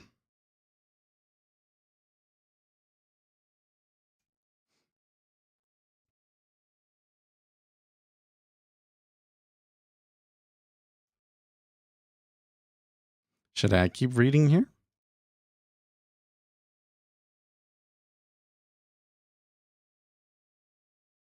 BSD perspective price moves up to a visually appealing level at 1440.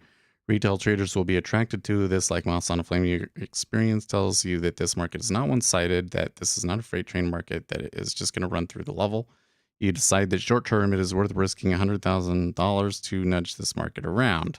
Oh, the big, I don't know what what BSD stands for, but this is a big trader. Okay. You stack the offers in this market, making it look weak. You aren't expecting the other BSDs to trade against you here. In fact, you expect a few might try to ride your coattails. So with the offer stacked, you buy market orders start to dry up. You now know that you are on. You throw in some sell market orders to nudge the market down. You have limit orders at multiple levels below to buy all the way down to 1438.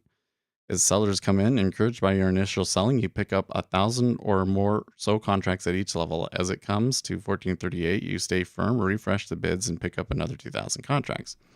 You're now long 6,000 contracts with an average price of 1439. At the same time, you now put in limit orders to exit the market. Up above you, you throw in some buy market orders to nudge the market up. Buying begets buying, and the market starts popping up. Okay, well, so this is kind of like a scenario as possible, but it's a lot harder to do that. There's some problems with that, because if you just buy the market up, there's no guarantee that other people are going to jump on with it, and what usually happens is you're not going to get your orders filled up there unless there's a real reason. But the reason that this sort of thing does happen is they will kind of push orders in there just because they're trying to create liquidity for them to get their orders filled. That definitely does happen. But the kind of person that's doing this is like, he's buying a lot more than 1,000 contracts, right? So he knows in the end it's really going to go up.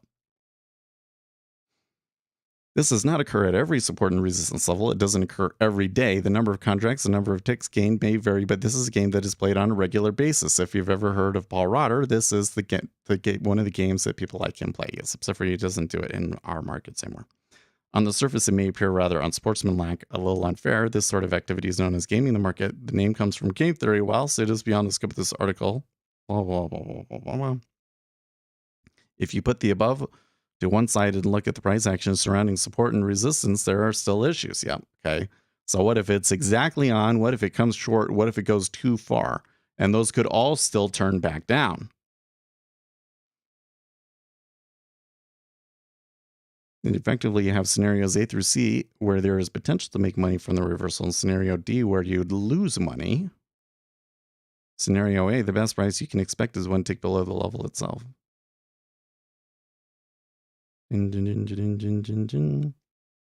don't want to read some of these things I'm skipping because it's like, you guys listening to me say it might be hard to follow. So the easiest change to make is to stop playing these levels altogether. You could change your perspective from playing reversals off levels to using a reversal of a level to set your bias. So if the market is moving up, stay long bias, consider down moves as short-term corrections. When price reverses off a resistance level, then change your bias to short. If you look to play pullbacks off the new direction, you'll be entering a market in a less crowded space looking to play off a liquidity vacuum. There you go. This, of course, lower risk, but lower reward proposition. That's exactly what you want to do. Let me read that again. When price reverses off a resistance level, then change your bias to short.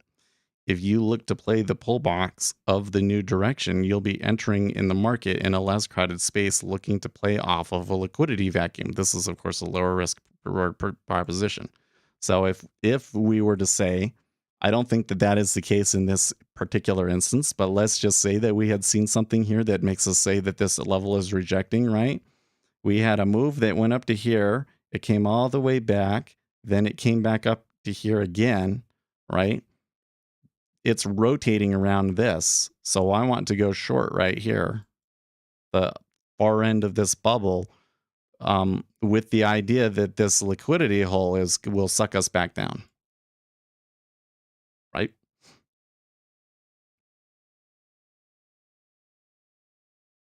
And maybe you only just take that, but that's not a terrible trade.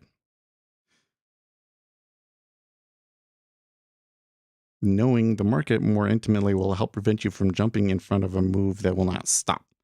After trading the ES on a daily basis, I often know right from the open if it will be a slow day or not. I also have a good feel for the reaction to the various news events and whether it's a slow start because of a 10 a.m. economic news release. Blah, blah, blah. Yeah. Slower days have a much higher chance of bouncing off a key support resistance level. On a really slow day, you might see the market bounce off the same range 3 or 4 times. The problem with this is that the more often it bounces off a level, the more stops it builds on the other side of the range, and the more confident the inexperienced traders are to take a bounce off the level. With this occurring on slow volume days, it's also a day where flippers of the world have a much higher chance of being successful at a bit of gameplay. If you miss the early hits of the range, it's best to forget it. Yeah. That's for sure.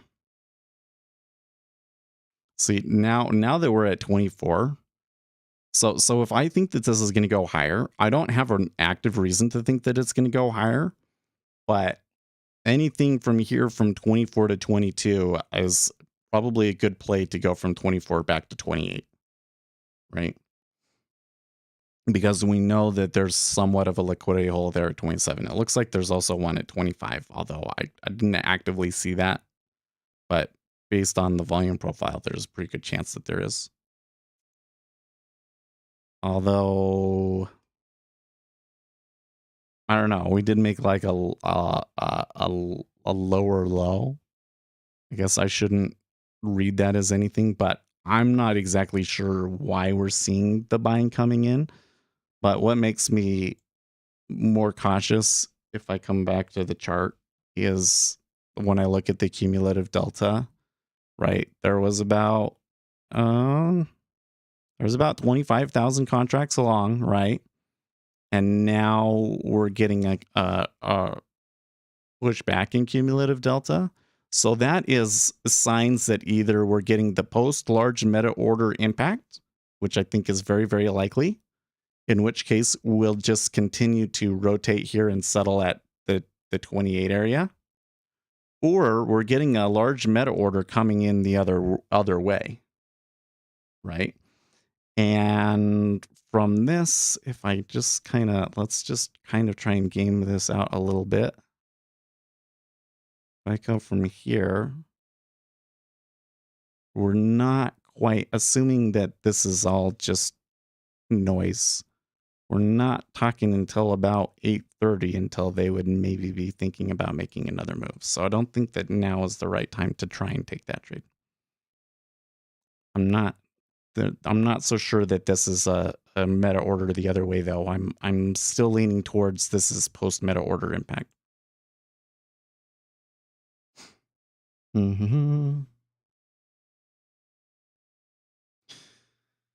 There's the regular days, ones where the market puts in 3 to 4 tradable 8-point moves and ends the day pretty much where it started, both in terms of price and cumulative delta. You have higher participation, but again, this is purely intraday speculation, a game like ping pong between extremes where the market hooves up weak hands as it bounces from one level to the next. These days are fairly good for bounces off levels, but the market is going to be nudged around. But then there are higher volume days where the market is going to run, maybe because of the date, maybe because of the news, but basically because short-term speculators are not in charge. These are the days when you really do not want to be fading levels. Yes. An experienced order flow practitioner will be able to nail a lot of resistance points within a few ticks. This does not happen in isolation, though, and these people are not without losing trades. If you can't cut a losing trade without prejudice as soon as you know it's a loser, then there's no point in trying to use the order flow. People that use order flow are not just switching on the dime at the start of the day and trading off the bids and offers. You need to know where you are in the grand scheme of things. Someone using order flow would not ignore the 1 year high being 3 ticks above. They would not ignore the news announcements. There you go, yeah. While using the order flow does take practice, there are a few things you can look for right now that will help you along. First of all, does the market agree with you that this is a significant resistance level? There's no point playing a level if you were the only one person looking at it, is there? Any major resistance level, you'll see the volume of the offers much greater than the volume of bids. Yeah, okay, sure. Here was taking that from the treasuries. Seeing large quantities on the offer side does not mean a reversal will take place. It just means that there are lots of people watching that level. Yes, exactly. Those offers could be fake, which takes you to the second thing. How are the offers reacting to trades hitting into them? In the above example, we have 1102 offered. What happens when the buy market orders start trading against those offers? Do they pull out of the way? Do the offers stay firm and more offers get added at that level? If people pull the orders, it doesn't mean price will not reverse, but it means it probably has some more room to the upside until it does reverse. Similarly, what's happening on the bid? If the bidders are pulling out of the way when the market sell orders hit them, then it's good for the downside. Of course, when looking at how bids and offers react to market sell and buy orders, we also need to consider how aggressive those placing market orders are. If only sellers are placing market orders aggressively, there's no way the buyers will push it up. Yes. This is ending up being a long article. Finally, let's say you do place your reversal trade. The prime entry signal is having a price to lean on. Not all reversals are like this, but many are. You will move up to a price where the offers stay firm. Buy market orders continue lifting, trading into that offer, but price doesn't move up. That's a line in the sand, a backstop against which you can enter a short trade. If you short at a good location where the offer is firmed up and absorbed the buying, you can probably get 2 to 3 ticks on side fairly easy. Yeah. How much more is this? Summary. Trading support and resistance has allure because it looks so simple. You really could get a monkey to trade it. If you look back on a chart historically with your rose-tinted glasses on, you'll see all the levels that held because they stand out much more than those that don't hold. On the right edge, it's not as clean. If you can identify that the day is right for trading a reversal and you can identify that the order flow is on your side, then you'll have a much higher success rate. Note that this is not a competition to get in as close to the reversal point as possible. It's always a balance between good price and some degree of confirmation. There is nothing wrong with entering a trade late if that is what is most profitable for you. A more aggressive approach may give you a few ticks more profit analysis. Is that did I wonder if Peter actually wrote that?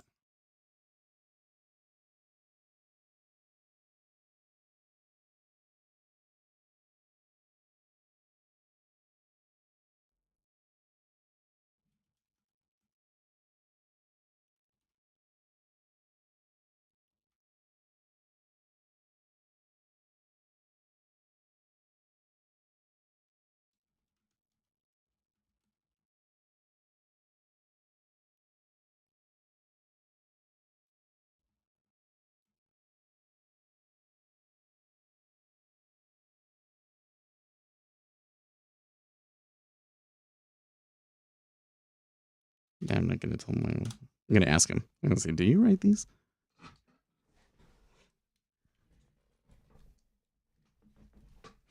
I thought that's a really good article. I don't want to get into like all of the, like, it's probably a little bit too in the weeds for a lot of people. But, oh, why do I have this over here? We should come over here.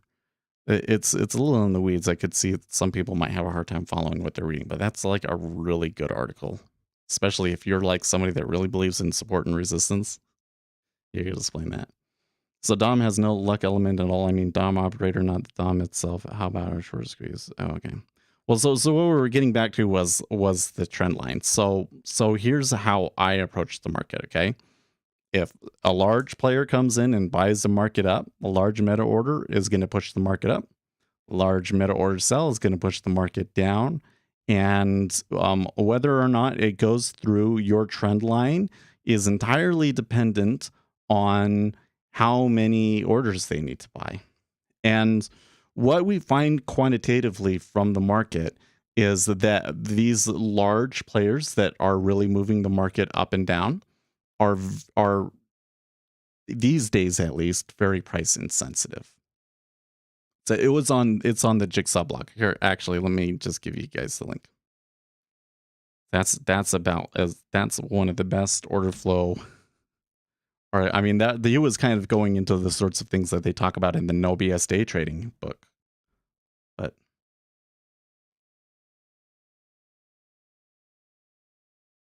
there you go. Anyways, so trying to look for a line at which they're going to stop or do something is not a very good way of doing it, I've found. Now here's something though, and what I've been doing over here, and I haven't really been telling you, okay, is that there is some real the gamma really affects the equity market where the options are, and there's an odd inflection in the options gamma at 4150, I believe. So that's why they're kind of rotating around that. There's a possibility that they can get substantially above 4150 and run higher. And given that we're seeing the treasuries up today and yields backing off a little bit, although 2.96 is not backing up all that much. Remember yesterday we were like 2.89 or something like, right? Oh no, it was 2.98. That's right. Yeah, I don't know. That could help the E-mini. So that's why I took it long. We'll see if it actually plays out though. They're still struggling, aren't they?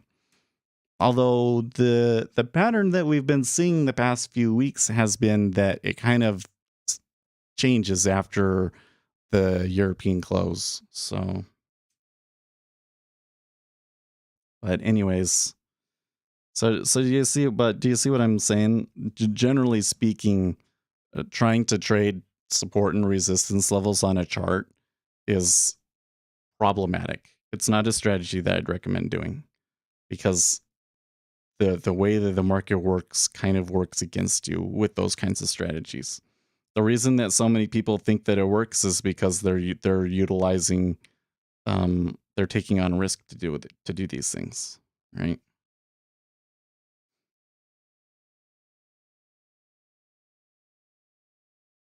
Come on, just a little bit more. I think when I was reading that, my ADHD was getting a hold of me because I was like, well, I don't think I want to read the whole article to you guys. They skipped the important parts. But then I don't know if that was, well, you guys stuck around for it, but I hope you got something out of that. Anyways, like VWAP is another good example, right? There's going to be a lot of people participating around the VWAP. Like we're dancing around the VWAP right now, right? So there's going to be all these people that are like trading the bounce or trading the pass through and trying to make decisions based off of the VWAP. But here's the thing. The guy that if he needs to buy a ton of contracts to hedge his gamma or whatever the deal is, he doesn't care. Right?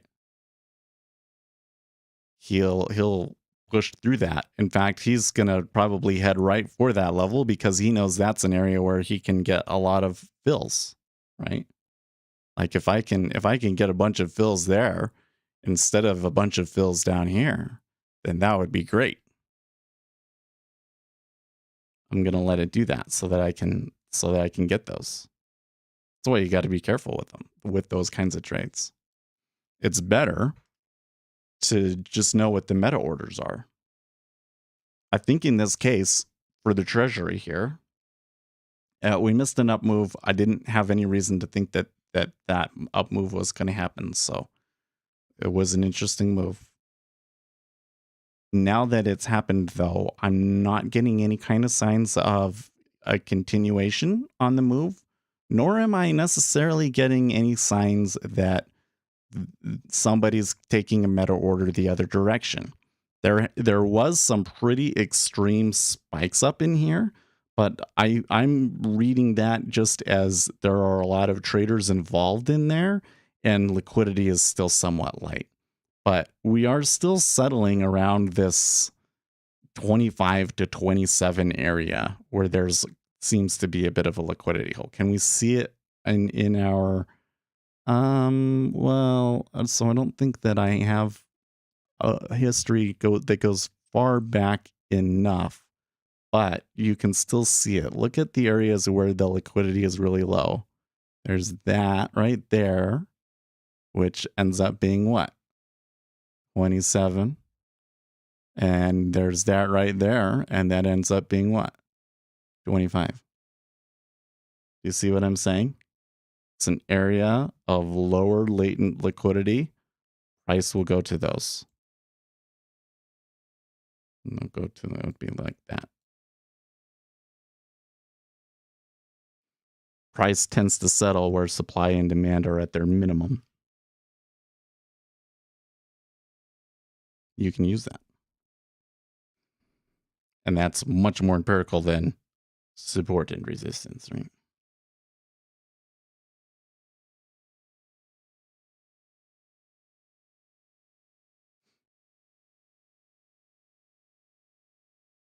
It's LVN. Well, but it's not really LVN because those prices often end up being the most traded price in the end, right?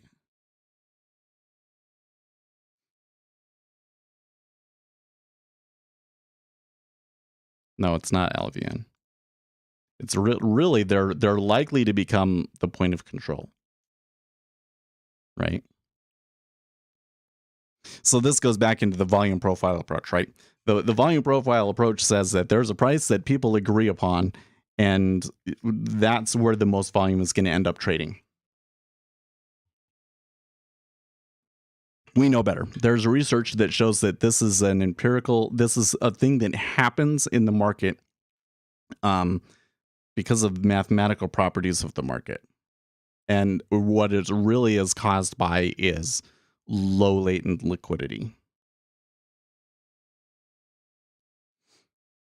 So because of that, you can identify them much more quickly, right? Just watch it. Just what you're seeing a big trend. You see it coming up. You'll see a price. Usually, if there's a really big trend, it's going to happen. It's going to start with a big trade. They're going to be moving up and up and up and up and up, and then all of a sudden, tons of contracts trade at that price. And then after those contracts have traded at that price, like the latent liquidity in that location is like gone. That's what does it. It's going to get stuck there. Like they're going to try and push it, especially if it's a strong trend. They're going to try and push it beyond that, but you will often find them snap back to it over and over again because it takes a long time for the liquidity to heal. Like I said, if there is going to be another leg of the meta order up, now you might see it. Now you might see it. I'm a little skeptical that we will, though. I don't have any reason to think that we will. In fact, if anything, I'm seeing kind of heavy selling in the 30-year. And given that the 30-year has a big impact on what happens to us over here in the micro 10s, that's probably not a trade that I want to take. If the selling is in the 30, right? It means that even if we're right, that we're not going to get paid as much for it. We would need to see buying come into the 30. Still going down though, HH? What, you mean in the treasury? Oh, there's still 25. If they punch throughout the other side of the profile, this is where like profiles can be deceptive, but as they're forming, it's really good because you want to see, you're going to see that distribution, right? Something that they'll do is they'll push out of that distribution and then snap back up into it. But, you know, if they really start pushing those levels with gutso and we start seeing the order book responding to it, it wouldn't surprise me to see us come back to the open. It's very possible. In ES, yeah. Well, the ES, I wouldn't say that it's going down. Hey, ES is still pretty sideways here, don't you think?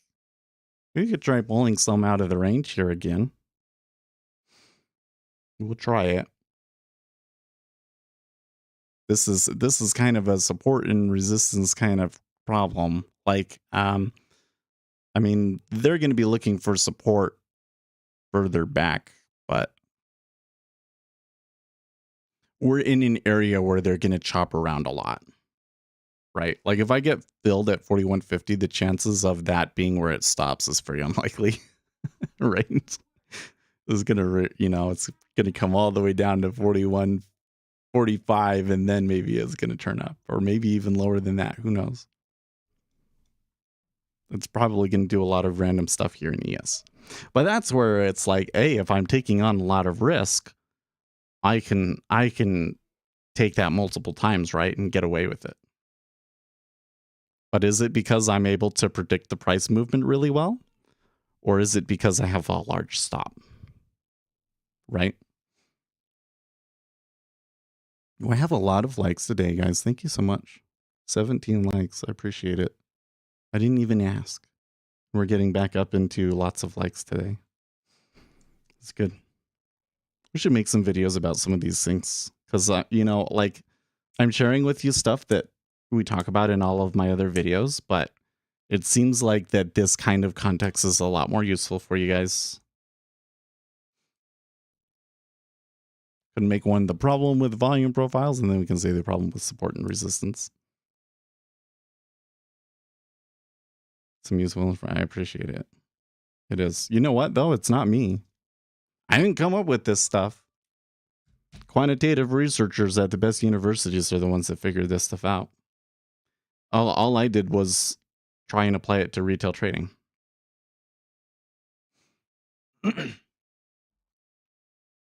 Oh, did I get my fill? Oh, no. I had it way back at 4150.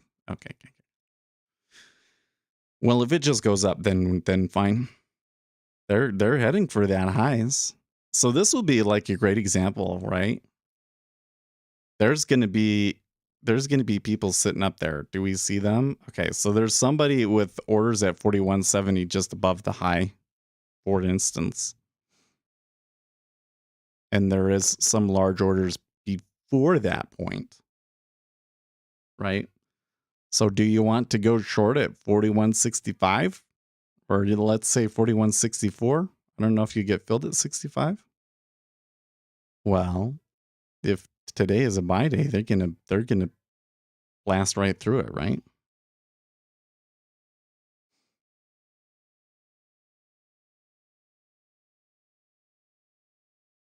We're stuck at 24 last week's low. Oh, is that really?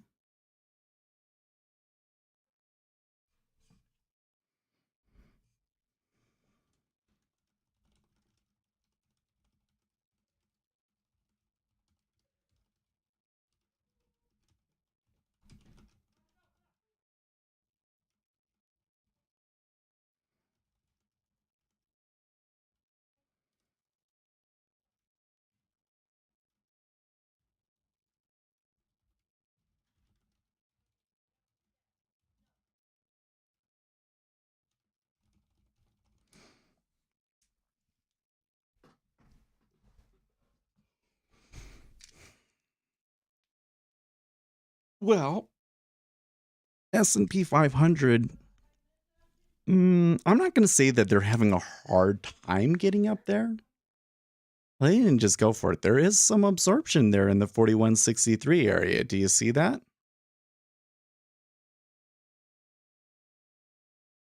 Area where they're just being a little bit slower. So that might be some of the resistance traders, right?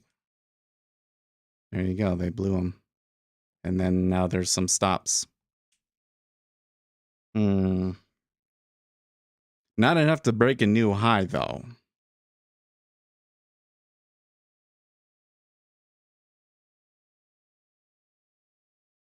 Yeah, they are fighting a bit, aren't they? There's some more of that at 4162.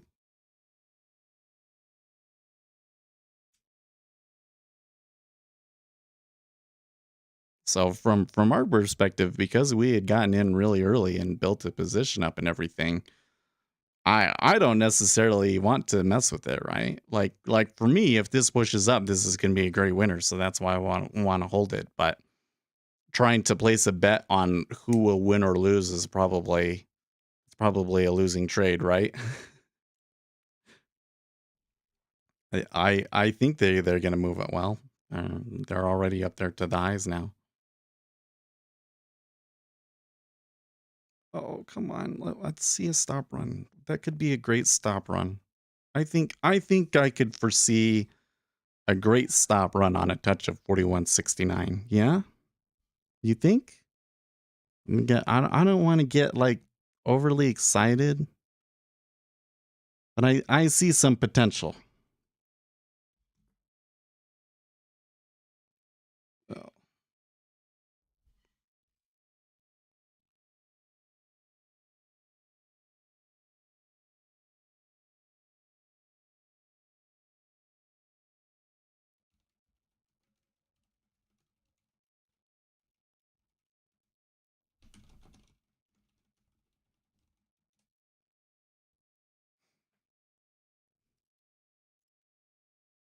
No, not yet. They're trying to turn down.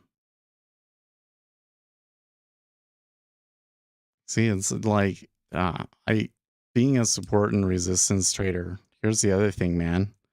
Think about the emotional battle you got going on here. Like if you're really invested in do they turn up or down from 4160, the market's really toying with your emotions right now, right?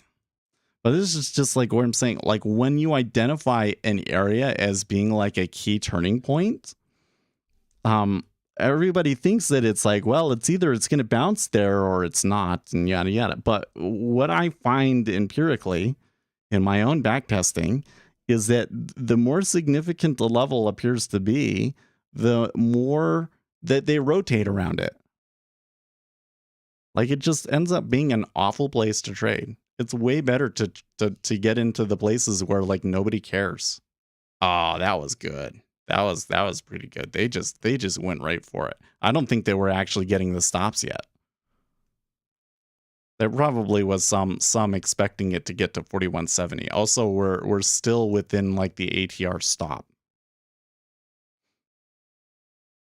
That was not quite the satisfying stop run higher that I wanted.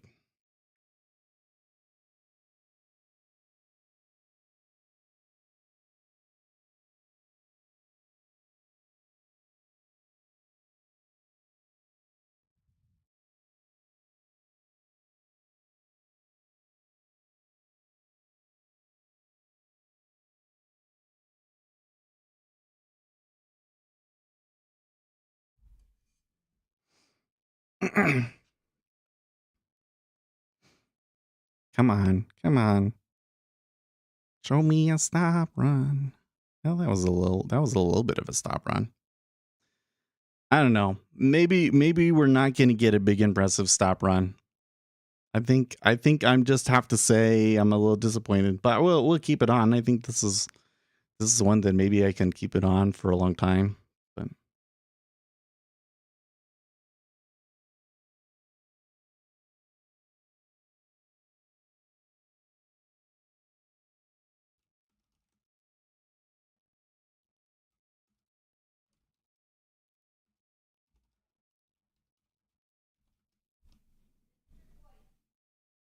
to what is the word?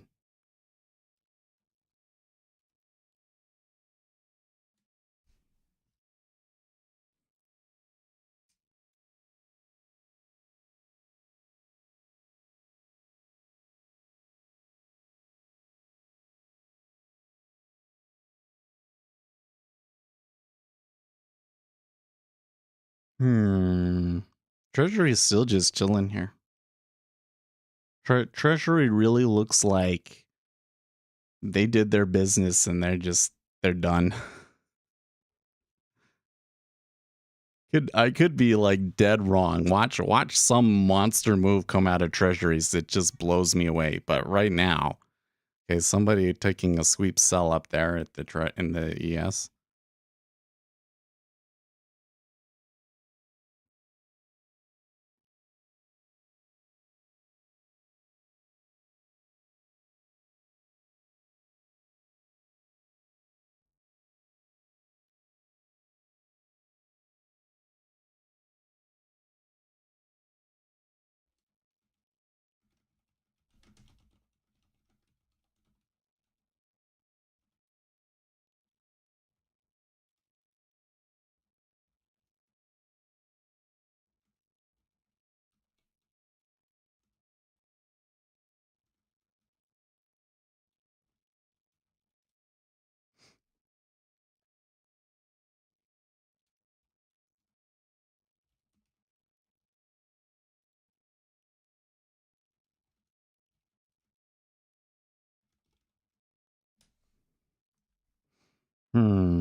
Okay, well, they did trigger the ATR stop and all of that. There was some volume above it and everything, but it wasn't the real like boosh sort of, just exploding everywhere that I love to see on a stop run, If you had to stretch your DOM the full height of your screen, yeah, and use like the smallest font you can get, yeah. The Jigsaw really needs to add a feature where if you like press control and the scroll wheel, that it will change the resolution of your tick size. That's what they really need to do. So that when it's more volatile, I can just say, okay, I'm only going to trade every point instead of every quarter point. I don't understand why they haven't had that feature. If you move to stocks, you have to have that. It's like DOM's not going to work in stocks unless you have that.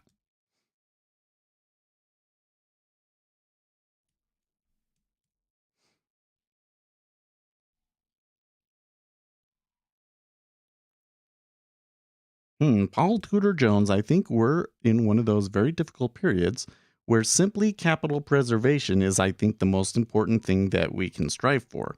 I don't know if it's going to be one of those periods where you're actually trying to make money. Hmm. Hmm. He sounds very negative.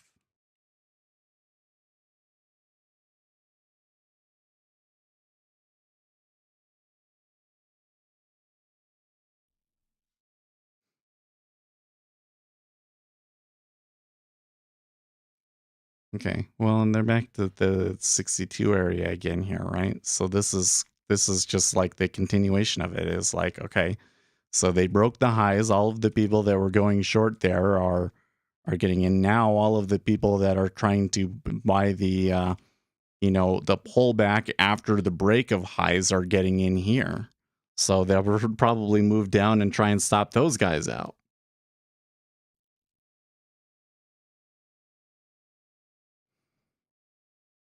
108 key piano dom to play NQ. Okay.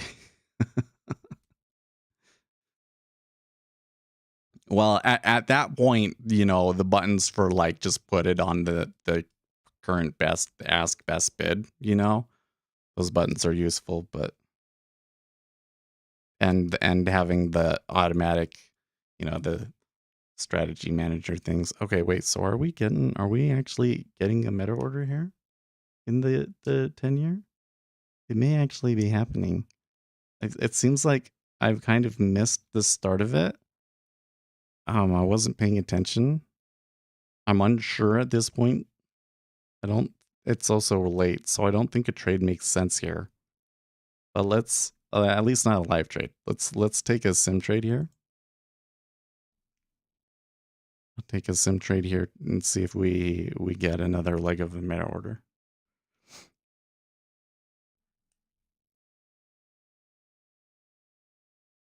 For the first time in over a decade, traders are anticipating faster inflation in Europe than the US as the war in Ukraine drives up energy prices. Ouch.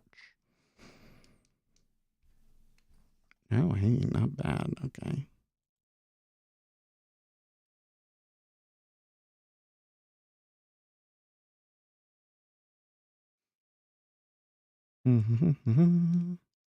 Ooh, this is looking good so far.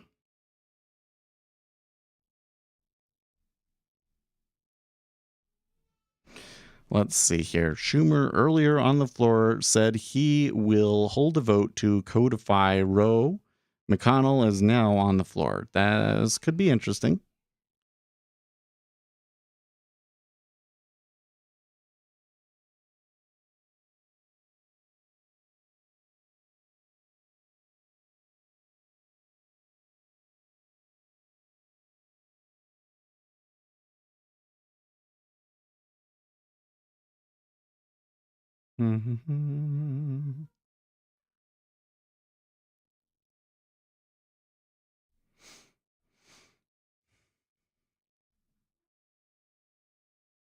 Almost. Come on.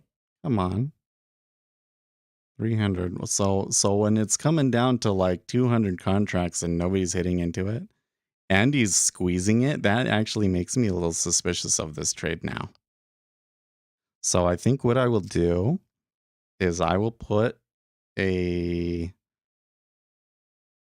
stop limit down here at my break-even point, as I am a little bit concerned about this falling apart. I feel like they shouldn't have needed to stack to get those buy orders to come in. I would think that they would be trying to, be as sly about buying here as possible. So I'm a little bit skeptical that this move up is not a large meta order, but rather somebody trying to fake it.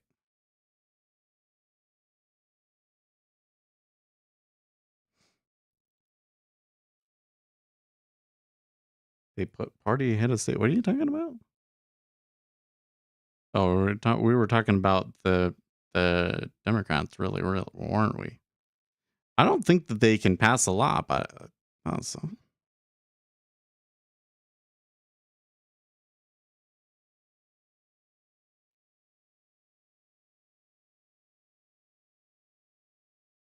This abortion thing, I could be wrong, but I can't think of a stronger cultural flashpoint issue. Okay, so there, do you see there was a bunch of orders in there? So this is definitely it. I'm still hesitant to take it with my live account because of the timing, but it looks like there is indeed something happening there. I've seen gold is doing pretty good today.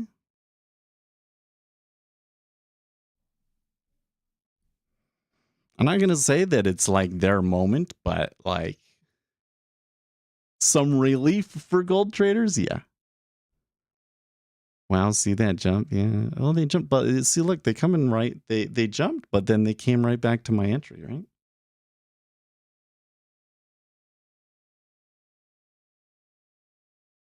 It's a little suspicious. And yeah, I could take 2.995 if I really wanted. It seems like it would be an okay trade. And I am seeing some evidence that the 30-year is turning around too. I think that if I took that, I don't think I'd be looking for much more than 10, but well, maybe 20 if that's the low, maybe 20, but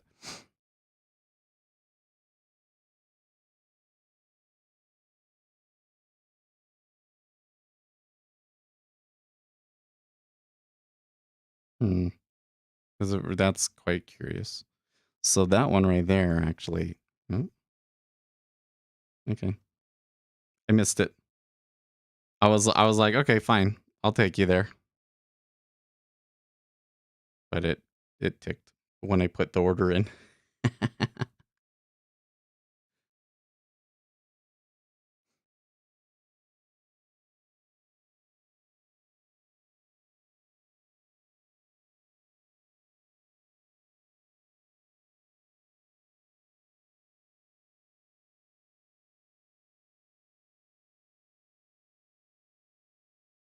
It's probably doing this because the 30-year is being a little bit more shifty. Yeah, see there when the 30-year moved. I'm mad that I didn't actually get to hit him there. Because I would be in the money now. Oh well.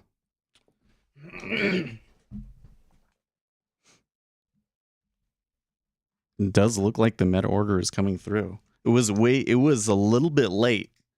It was a little bit late, but it looks like it is coming through.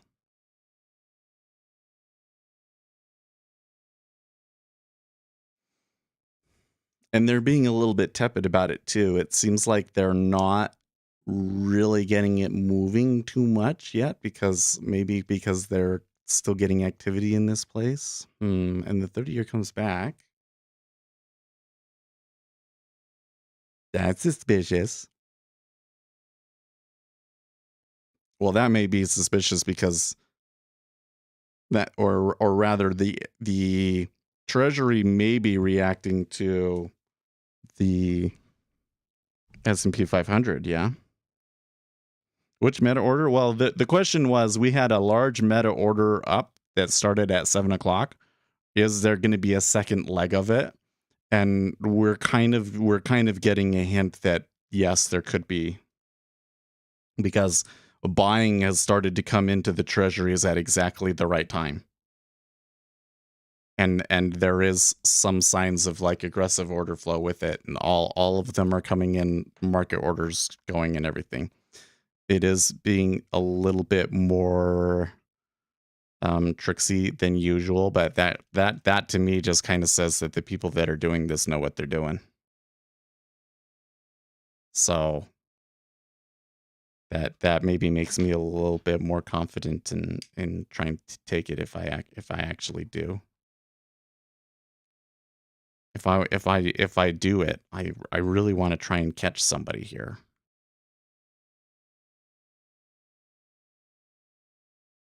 Okay. See if we get it. This is like really, really late to be taking a trade, but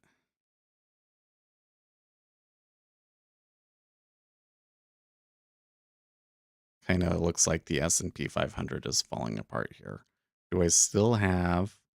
Okay, yeah, I want to puke down here.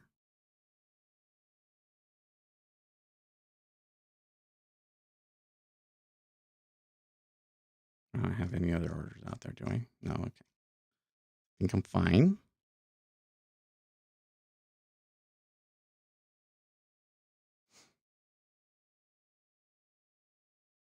I love it when I'm trying to be instructive over here in the ES and everything plays out the way that I wanted it to, right?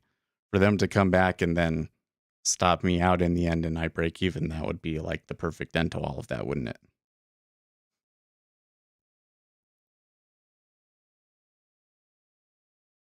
Hmm.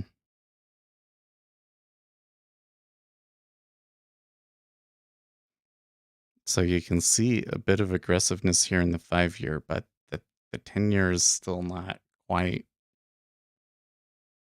It was 1891. There's not a huge bid there yet.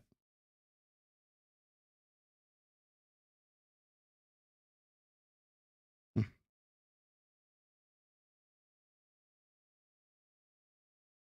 Better. Much better.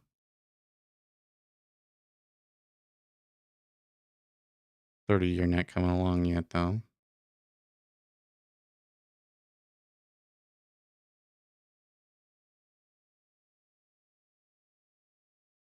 This one, I'll take some off there again.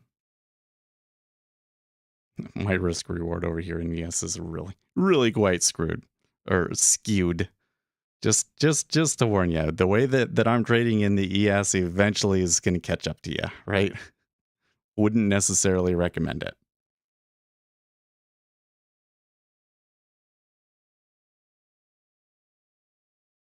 Okay, that was a good uptick.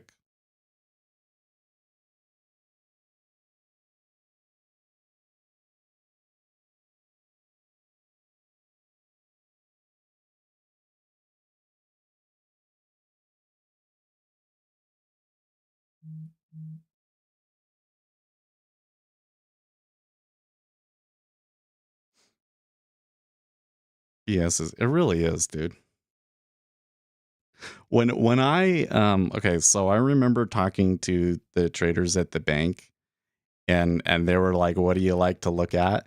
And then I said ES and they kind of laughed. It's like, what's so funny? I'm like, well, it's just, I would love to trade ES too, but it's hard. It's like it's very random. It's hard to trade. I got to tell you, I don't think retail really makes money in ES. I don't think they do either. I think, you know what? I'm going to go out on a limb here and say that I think that the stats for futures trading, like the failure rate being 95% and everything else like that, I think a large portion of that in the US might be that everybody wants to trade ES. If everybody was trading with the more of the harder commodities, they'd probably be doing a lot better right now. Like, man, if we was copper traders last year, man, in 2021, copper was the trade. That was amazing. Could have made so much money off of that one, right? And then here this year, like corn and soybeans, those guys made money. Those guys made money. And here in the treasuries, we didn't do too bad, but probably not as good as if we were trading corn. And meanwhile, you got the people, everybody wants to trade the S&P 500. And what has the S&P 500 been doing this year? It's just been chopping around and doing all sorts of bizarre things. Trying to predict what it's going to do from day to day is just, it's hard. It's hard. There is the options. I mean, I think that trading off of the options can help you a lot. I think that's probably your best tool over in the S&P 500. So, and you know what? Trading around this 4150 has gone pretty well for us so far today. Although off of that break of the high, I was kind of hoping for a little bit more than that. Maybe it just needs to be patient though.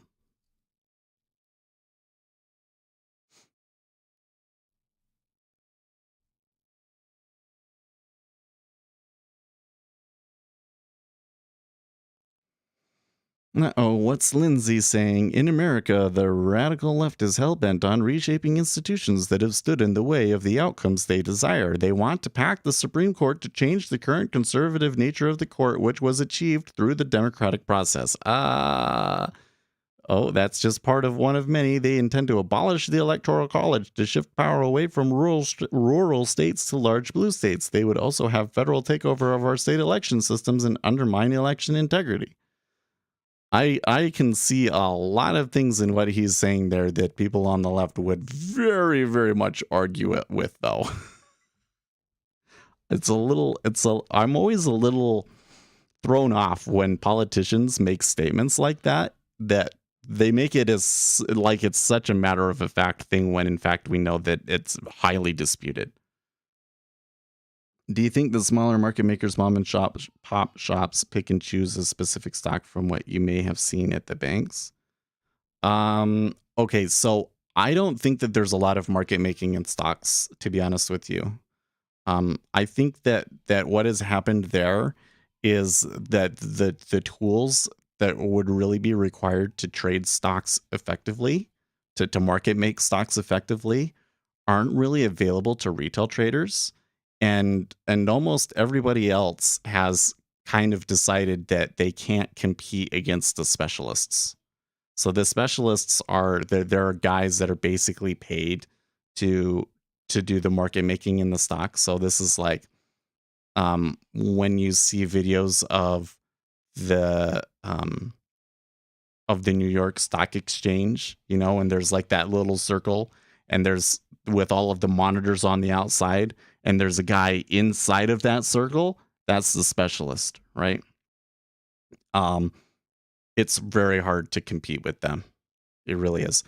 Now, if some market data became more available, and the NASDAQ is working on that, and there was some changes to the laws, because another thing is that the wash trading rules just like really kill scalping for stocks. Then maybe you would see more retail traders try to become liquidity providers.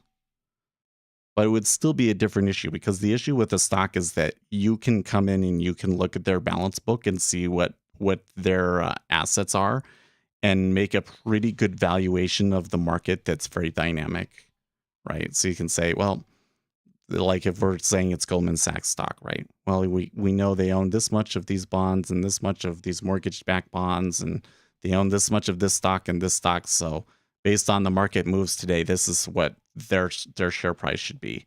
And then there's a couple of other things that you kind of have to guess about, like what are their sales going to be, and so on and so forth, right? And so that's really hard for retail traders to do. That's kind of where trying to compete against the specialist is a kind of a fool's game. You know what I mean? So yeah, the nature of the market making aspects there in the stocks is very different. And again, like another thing that you got to realize is that the prop industry is basically dead. There used to be proprietary trading shops. There used to be that all of the banks would have a proprietary trading desk, and then regulations came in and killed all of that. And the only people that are really doing this anymore are people that are basically catering to retail traders that are looking for something a little bit more serious, right? But they're not the same as the prop shops of old, I don't think. So, but that just kind of shows you that like the introduction of algos really changed the balance of power in the markets towards the high frequency trading shops taking everything, and the kind of the more speculative style of trading becoming very, very weak. And I think that that's why you see that market inelasticity has that the market is more inelastic, because there's basically not enough humans out there speculating based on fundamentals to make the market come back to the fundamental price. They just get run over. Well, they got a pretty good run there in the 10-year. Kind of petered out. I think that they're still kind of getting volume, so if you're a buyer, you're probably happy with it. It could be the case that there's not enough of it for them to push a new high.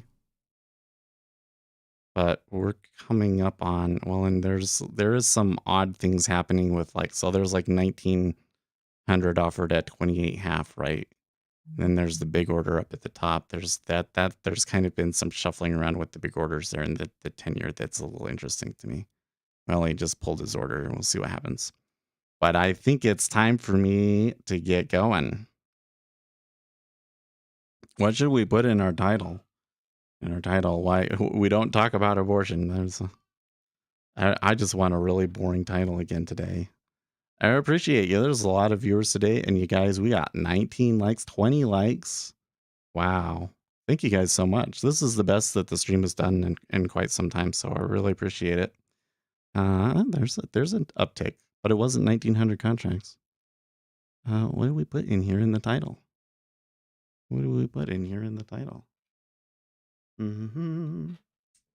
Let's just put Choppy Day.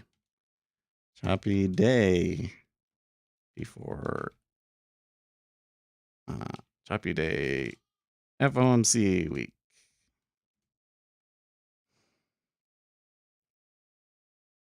One more. Now I gotta get going. I have a meeting. But you can message me. Hey guys, I'll see you tomorrow. Tomorrow's a big day. Stay profitable, friends.